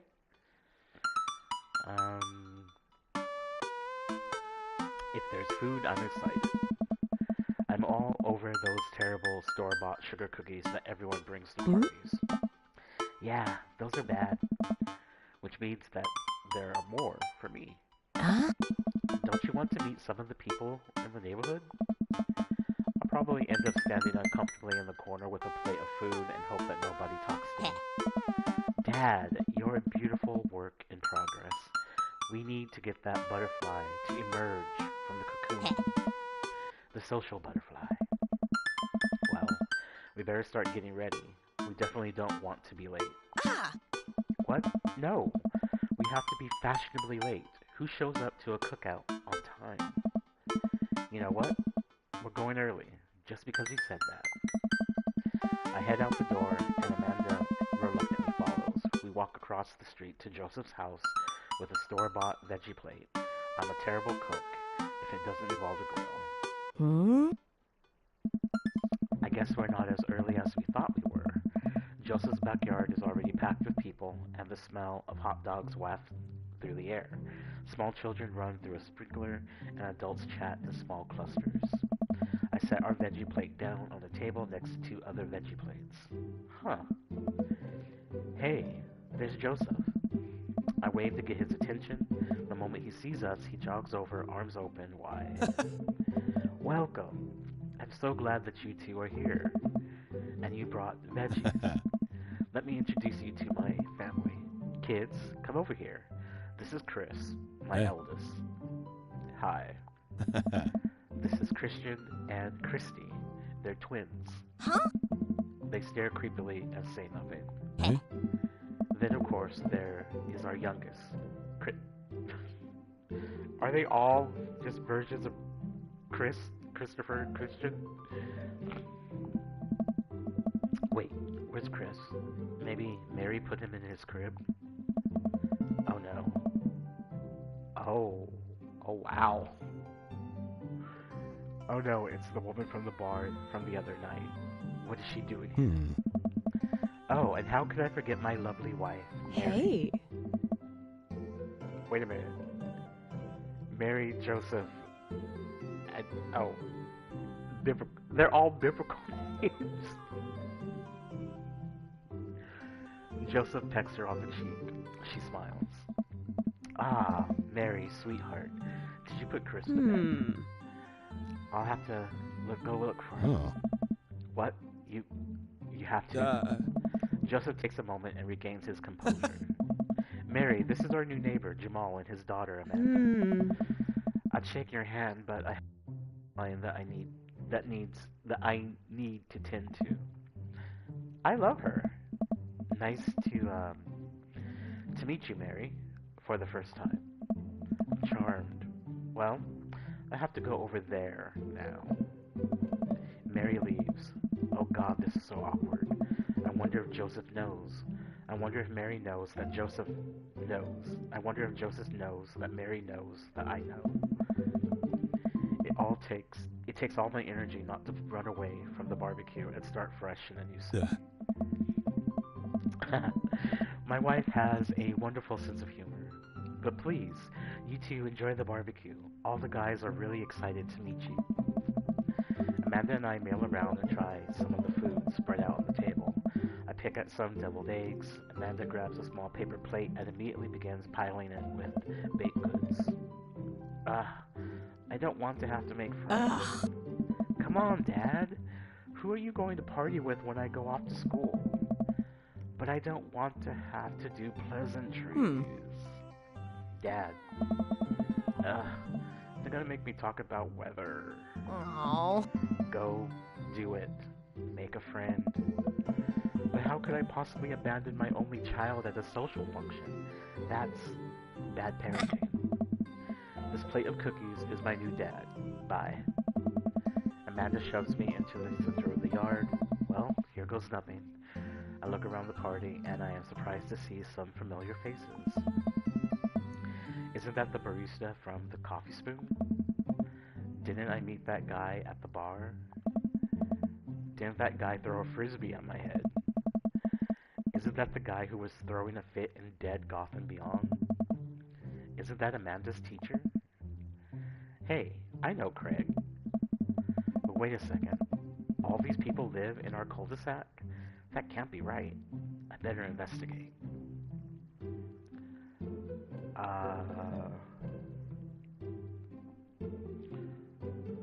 I guess go down the list? Talk to Robert and Brian. I glance across the yard and notice Robert and Brian chatting over drinks. Man, I don't think I want to deal with being one-up by Brian or whatever happened with Robert last night. Oh no, they caught me staring. Oh no, Brian's waving me over. Shoot. I flash a smile and walk over to them. Hey, guys. Jamal, how the heck are ya? Settling into the neighborhood alright? Oh, you betcha. Got the living room in order at least. Oh. That's great to hear. I've been doing some living room work as well. Finally got the 50-inch in there. The game looks great in high def. Oh boy. Ah. Jamal, have you met Robert yet? Yeah, we've met. Robert regards me over his whiskey. Good to see you again. Hey. We were just talking about my most recent camping trip. Spent a night out in the woods with Daisy and Maxwell. She's definitely an outdoorsy one. Even caught her first fish. Oh. It's good to see you taking your daughter out like that. I bet she loves it. It's great that she loves the outdoors. Mine loves being inside. Brian raises his eyebrows at me. Being inside, making art. She won a local competition for that art. Yep. But did I put it on too strongly? Robert stares at me blankly for a second. Hey. Anyway, Whoa. I haven't gone camping in years. Not since the last time. Same here. Well, things change once you have Wait, what happened last time? Hey. Robert takes a long sip of whiskey. Well, old Johnny Boy and me were out in the back country. Johnny Boy is a strong kid. Met him in my army days. Comes from Kansas. They build him tougher out there. Anyway, things go south pretty quickly. Johnny Boy breaks his ankle, and when the rope bridge ends, you can see the bone popping out through the skin. Johnny Boy's screaming now, crying for his mama, losing blood.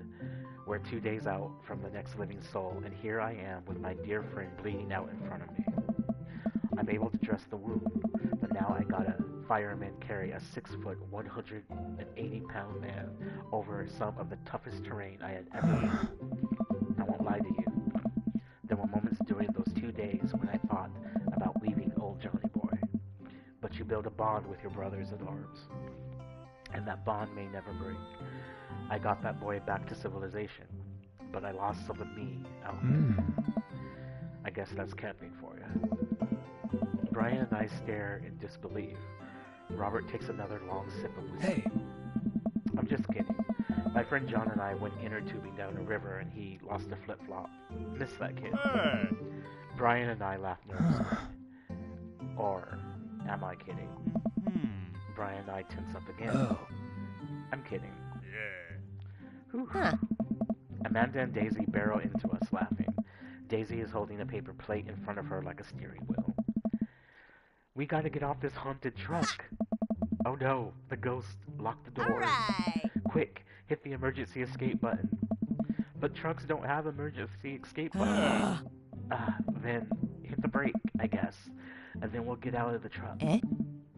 The imaginary truck. Anyway, we're safe from the ghosts, but now we'll never survive this Arctic tundra. Daisy, you might have to eat me. Are you prepared to do that? I'm prepared to do anything to survive. That's cold-blooded. I like that. Although I'm not sure I have the materials required to properly cook. You know, that reminds me of the last time that I went skiing. Robert, wait a second. Are you guys playing Long Haul Ice Road Paranormal Ghost Truckers? Yeah. Amanda and I love that show. It's the best. Especially that episode where Colum and Flint hides Flint's keys and Flint retaliates by breaking an ancient cursed urn and sending the spirit after him. Yeah, it's such quality reality television. I don't watch a whole lot of television, but I do enjoy that show. That and war documentaries. Alright, Daisy, I found us a couple of bugs. They're going to be a great meal, make a great meal. Lots of protein. Gotta keep us from starving out here in this harsh, icy wasteland. But there's a whole table of food right over... Daisy, it's a game. We're playing pretend. It's what kids do. Live a little. Amanda gives Daisy a handful of gummy worms from the snack table. They eat them with mock disgust. Let's go find kindling for a fire. Yeah. Okay, but not an actual fire. Because we're playing pretend. Hey. Now you're getting it. Daisy and Amanda run off. What a cute couple of kids. Man, I've never seen her get along with anyone so quickly. I guess Amanda just sort of has a way with kids. That's kind of amazing. Daisy doesn't really get along with kids her age. Nice that he's not trying to one-up me this time. Maybe we can have a regular friendship after all. Really? She just kind of keeps to herself. Her teachers say that she spends every recess in the library. I think the other kids are intimidated by her intelligence. There it is. I wouldn't worry about it too much. Amanda was shy at Daisy's age, too.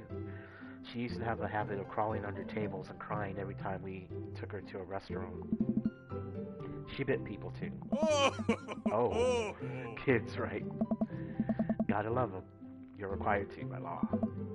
I hear that. Well, since they're getting along so well, maybe we should try to put together a little play date for them. They do seem to get along really well, but the thought of continually hearing about all of Brian's accomplishments is tough. Yeah, that would be nice. Well, I don't want to take up too much of your time. Go meet some of the other fellas. Oh. Matt and Hugo seem to be embroiled in an intense discussion. Craig looks on, smiling politely. I walk over to say hello. Well, I don't think it's fair to try and compare two art movements like that.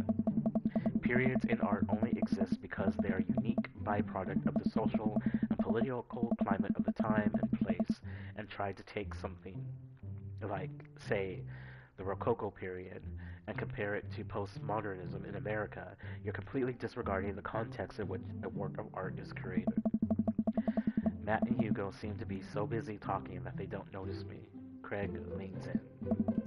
Dude, I have no idea what's happening.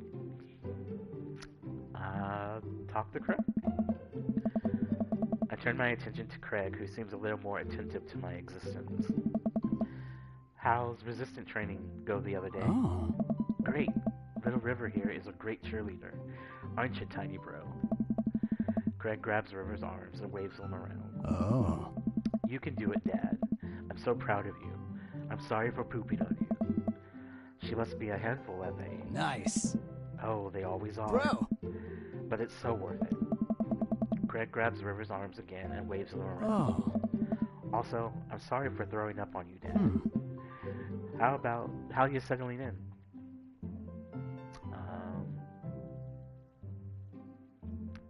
Almost done. There's still a few odds and ends to take care of before I can really call myself settled, but I think we can upgrade the situation to livable.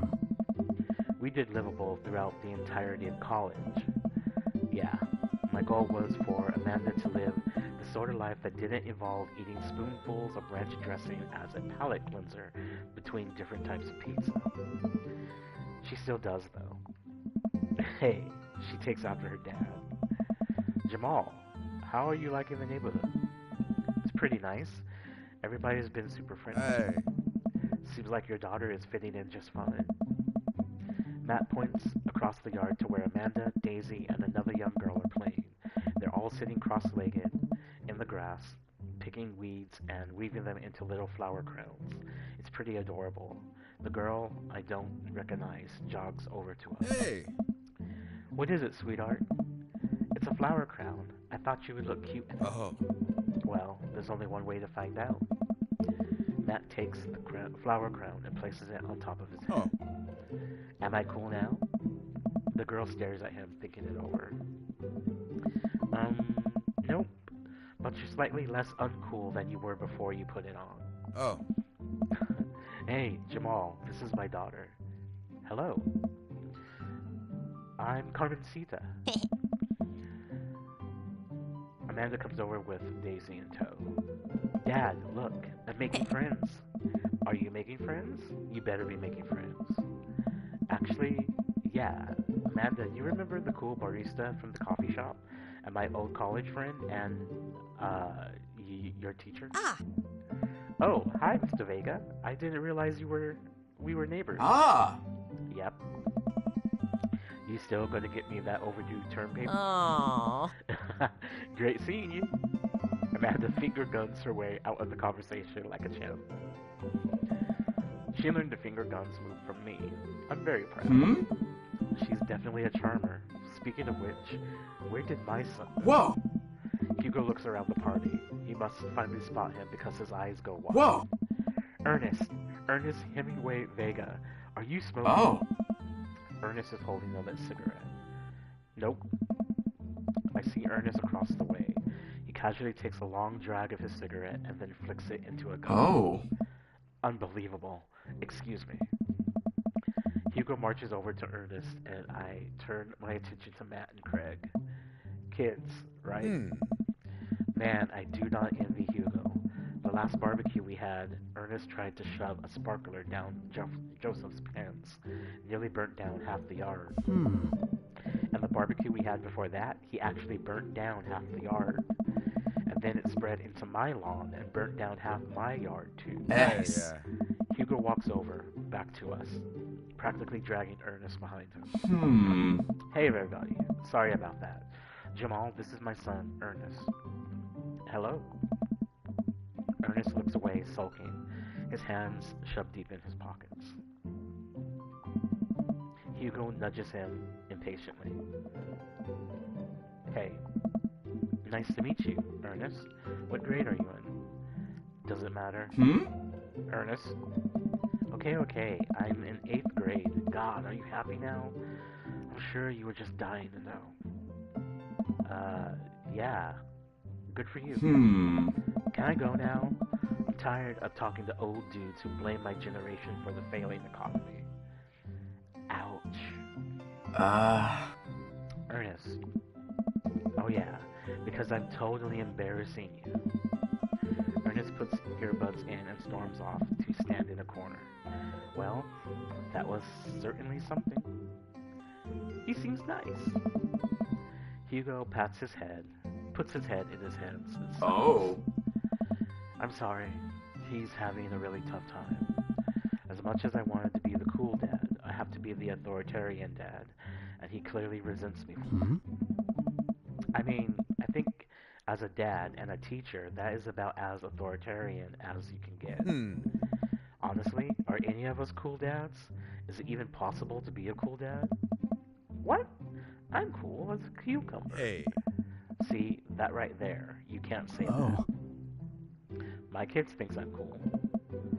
But for how long, Craig? How long do we get to be the cool dads? I don't know. Hey! I think we just have to accept the fact that as dads we have become the machine that we once raged against and accept our fate to unironically wear socks with sandals. Your kids may think you're cool now, but the moment that they hit puberty, you're doomed. Amanda's 18, and she still thinks I'm cool. I yell across the yard to my daughter. Amanda, I'm cool, right? Amanda just laughs. She keeps laughing. I see your point. Oh. As much as we all want it, I don't think it's as important to be a cool dad as it is to be a good dad. We can't all be best friends with our kids. It just doesn't work. I mean, look at me and Ernest. Our job as parents is to make sure that our kids turn out okay. Yeah, you're right. But it would be nice to have it both ways. Hearing these guys talk about this makes me think of my relationship with Amanda. We get along so well, but there might come a time when it won't be like that. Is college when that happens? Don't let us eat up your time, Joel. Go meet some of the other people around the neighborhood. Now Joseph and Damien.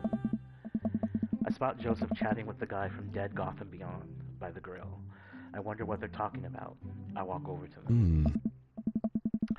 So I'm curious, can you walk me through why you had your house painted black?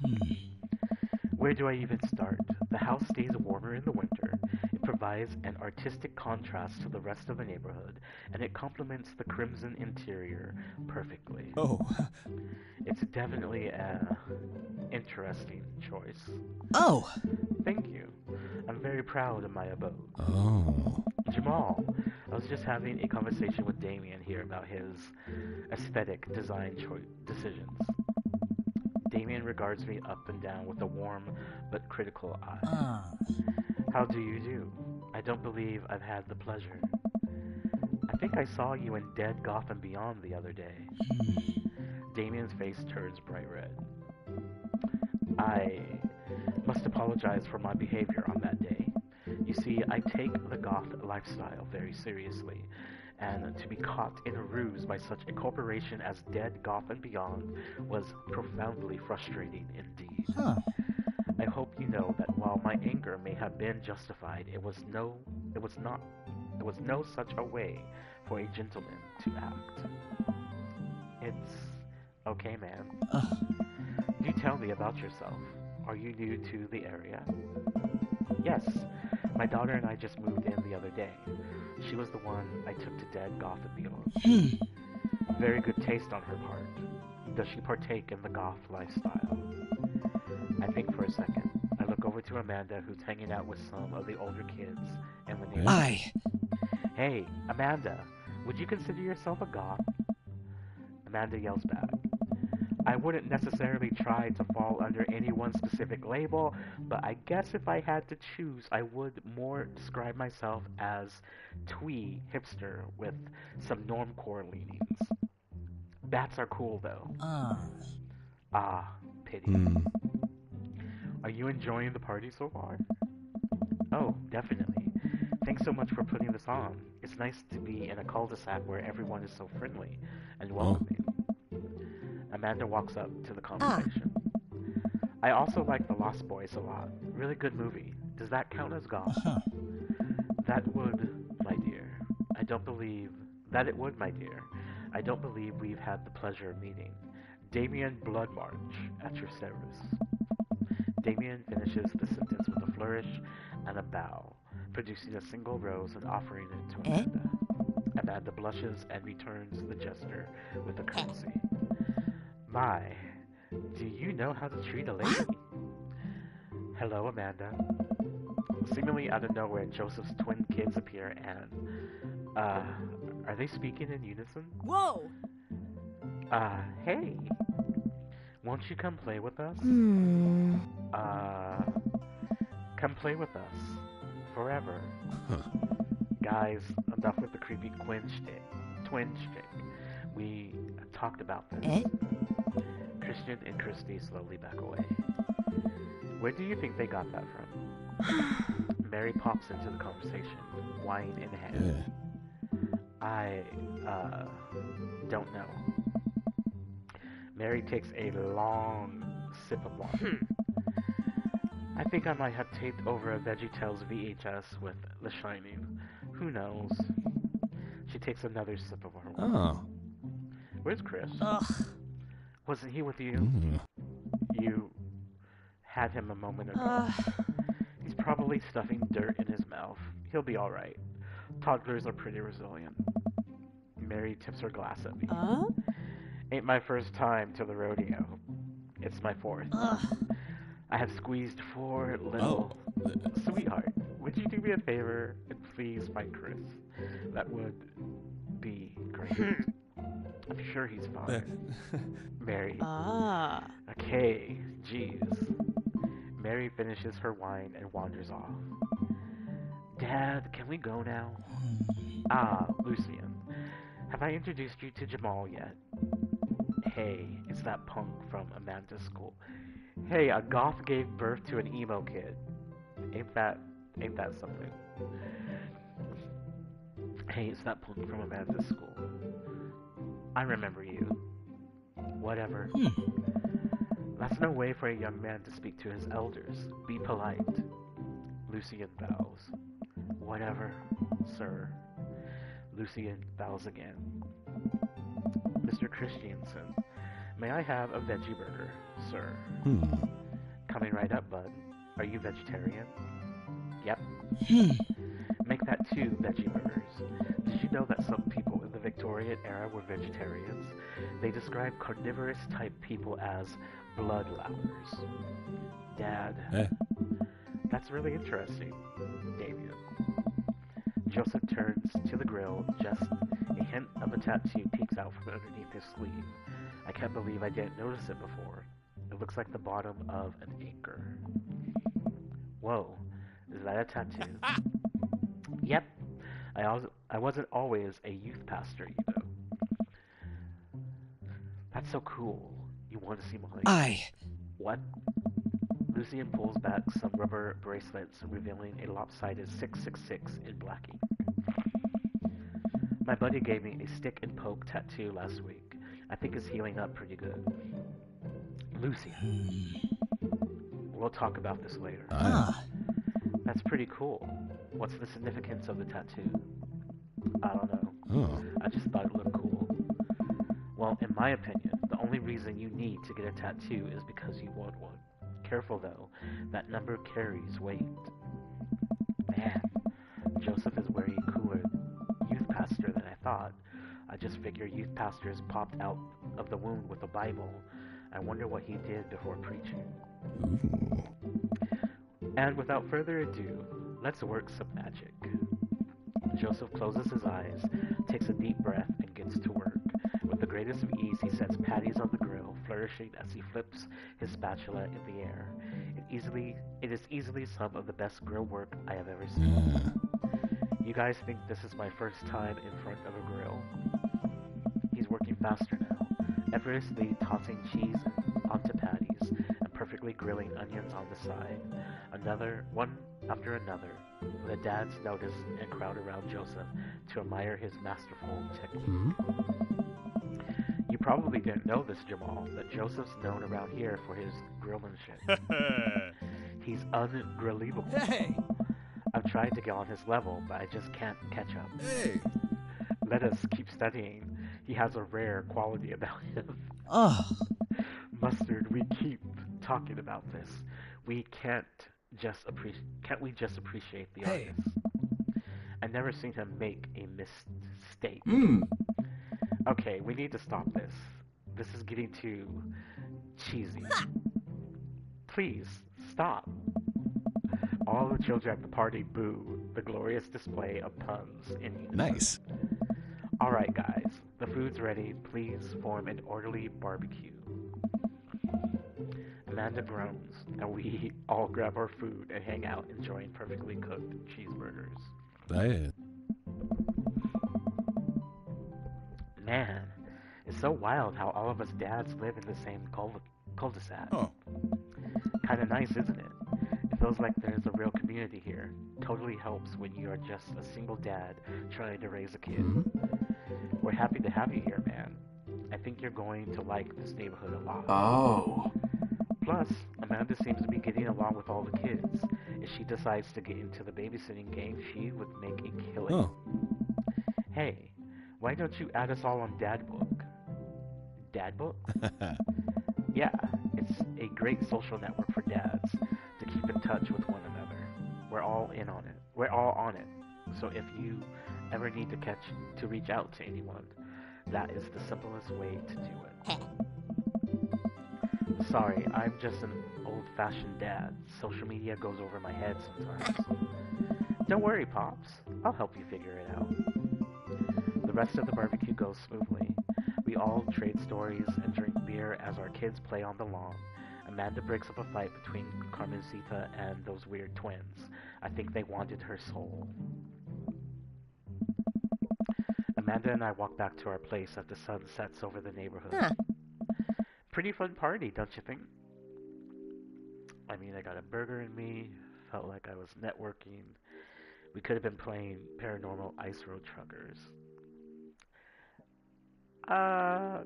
Feel like it was networking. I'm going to get LinkedIn notifications out of this. I just know it. You don't think it's nice that people want to connect with you? Not when their affection jams up my inbox, metaphorically speaking. Well, hey, at least you met some other cool dads. You should hit them up on Dadbook. Maybe I will, if I ever figure out how social media works. I have a good feeling about this place. Me too, Dad.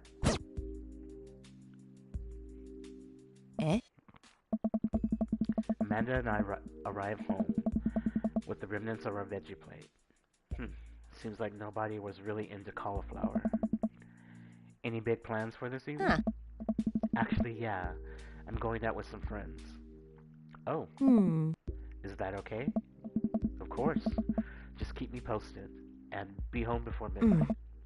You got it. And be careful. I will. And make good choices. Of course. And call me if you need anything. Ah.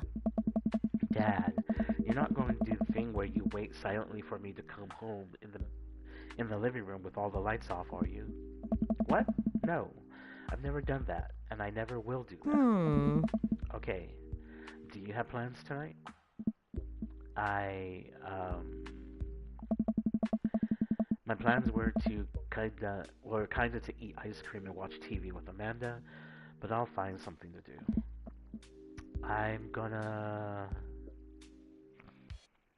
work on some stuff, see how long I can sleep for, throw a party, work on some stuff. You know, dad stuff. I'll just, I'm just relaxing tonight. Have fun. Ah. Great. See you later. I watch Amanda drive off into the night. I really hope that she has fun. I plop down in front of the TV and turn on some Wine and Dine Mastermind with celebrity chef Gavin Chapman. Looks like Gavin is making a roasted rack of lamb with rosemary mashed potatoes. I'd love to be able to cook like that, although I think if I was actually as good at cooking, I would use my powers for evil, like just making baked Alaskas all day instead of any food of real nutritional substance. Man, Gavin Chapman just caught that thing on fire, but he meant to do that. What a professional. I lose track of time as I blaze through several episodes of Wine and Dine Mastermind and also one episode of some cooking show called Meat Hell. I'm not even sure what that one was about. It was just a lot of yelling. I glance at my watch. Man, it's almost midnight. I should check in with Amanda. I send a text. Hey kiddo, you good? I wander into the kitchen as I wait for a reply. Amanda's phone is almost always in her hand, so I'm sure that she'll respond soon. Unless she's driving home now, in which case I hope she doesn't respond soon because I definitely taught her better than to text and drive. I reach into the freezer and grab an ice cream sandwich. It's a little late for this, but I think I've earned it after a long day of socializing. I check my watch again, and then my phone. Nothing yet. Huh. Okay now, I'm worried. Do I call her? Do I call the cops? No, no, it's too soon for that. I'll just send her a gentle reminder text. What's up? Half an hour passes. Now I'm really worried.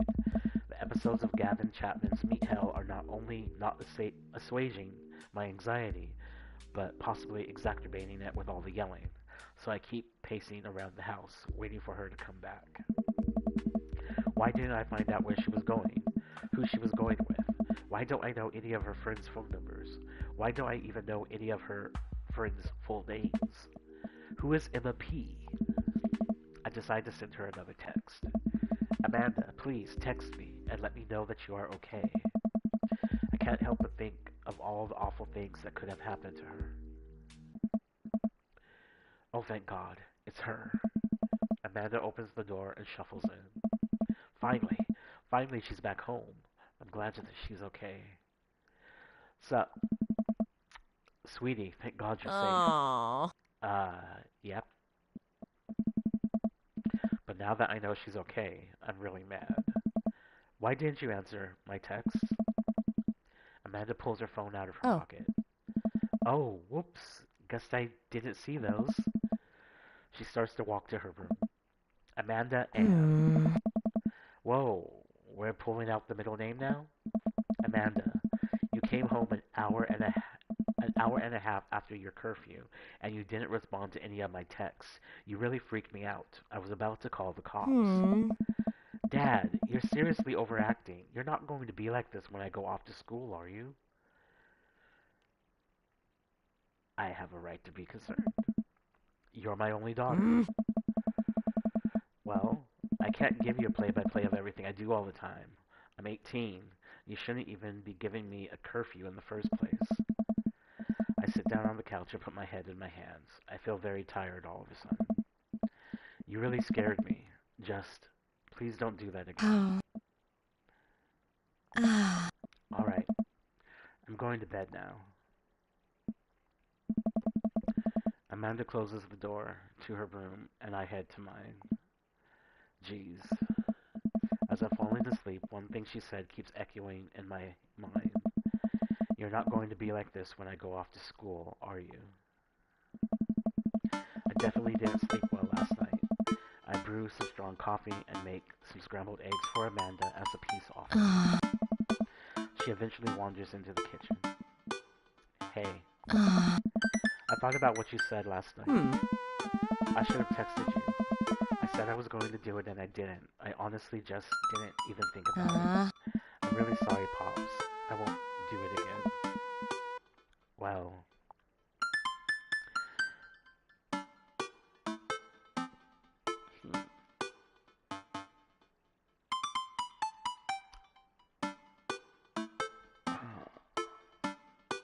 I trust you to make good choices.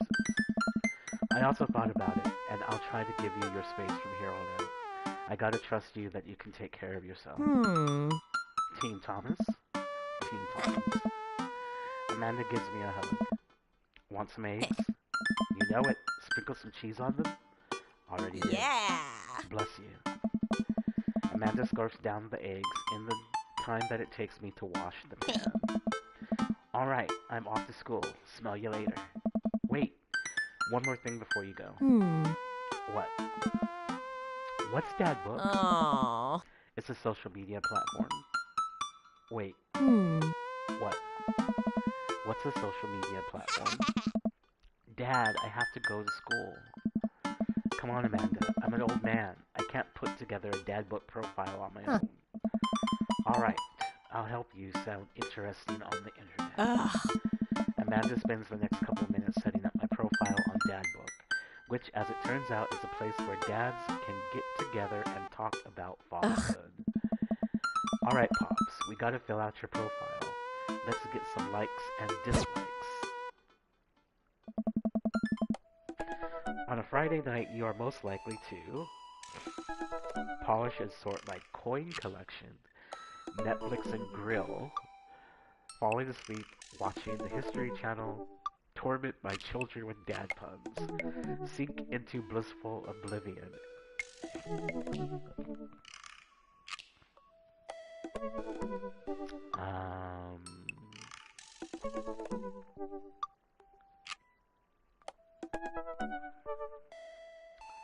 Fall asleep watching the History Channel.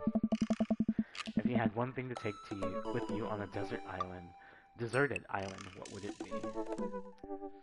My trusty grill, the lost shaker of salt, Castaway on DVD for instructional purposes, a boat, obviously.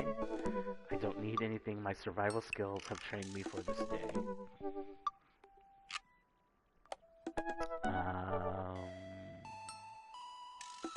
Grill. What are your turn-ons? Strong dad arms. Tennis shoes with long white socks, a well-manicured lawn, street smarts, top-tier girlmanship, comfortable with crying. Street smarts. What did you want to be when you grew up? Technical writer for manuals and instructionals, salty boat captain, pro skater who is also an astronaut, a good father, the president of space. The president of space. What is your favorite movie genre? War documentaries.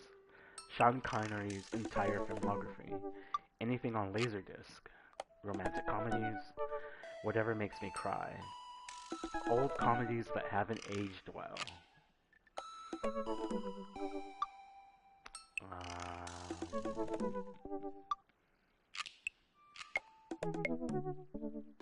Old comedies that haven't aged well. What is your ideal date?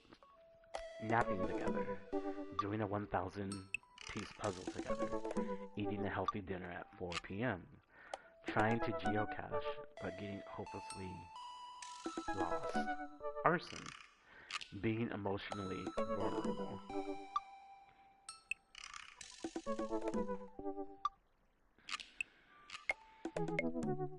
Arson. What do you never leave home without?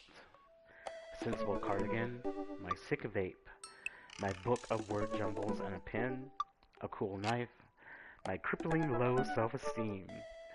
I frequently forget my phone, keys, and wallet at home sometimes. My book of word jumbles and a pen. I spend a lot of time thinking about conspiracy theories, how proud I am of my child, potential ends of the world, if I'll ever be able to love myself as much as I love my grill, when I can get my next cup of coffee, lawnmower modifications. Coffee. Profile complete. See? That wasn't so bad. Yeah, that was actually kind of fun. I could totally spend all day on here, just looking at people's profiles. Yes! You should message one of them, or more than one of them.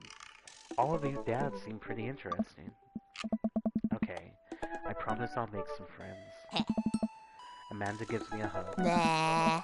Go get him, Dad. Welcome. You've got dads.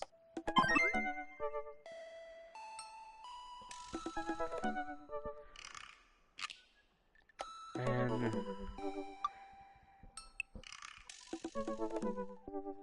see what this is. Dad Manda. Hi Jamal, it's me, your dear old friend from way back in the day, Dad Manda. I'm delighted to see that you have signed up for Dadbook. They have recently added this exciting new messenger service, so you may find yourself receiving messages from other dads like myself. Take care not to miss them. Amanda, is that you? What are you doing on Dadbook? Why, Jamal, we've never known each other. We have known each other since business school.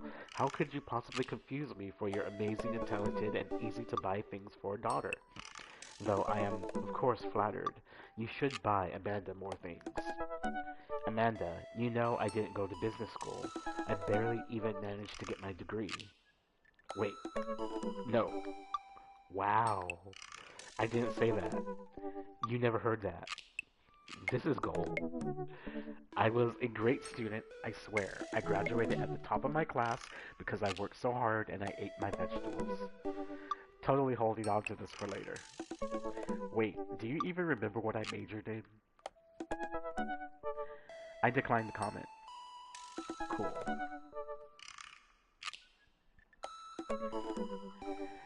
I think we're gonna end it here tonight.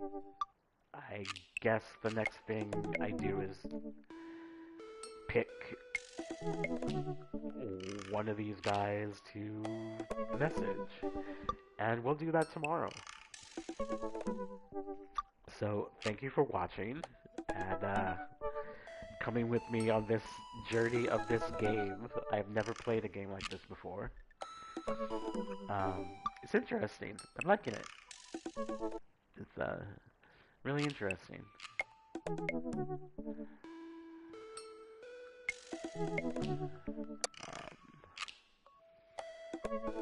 Save.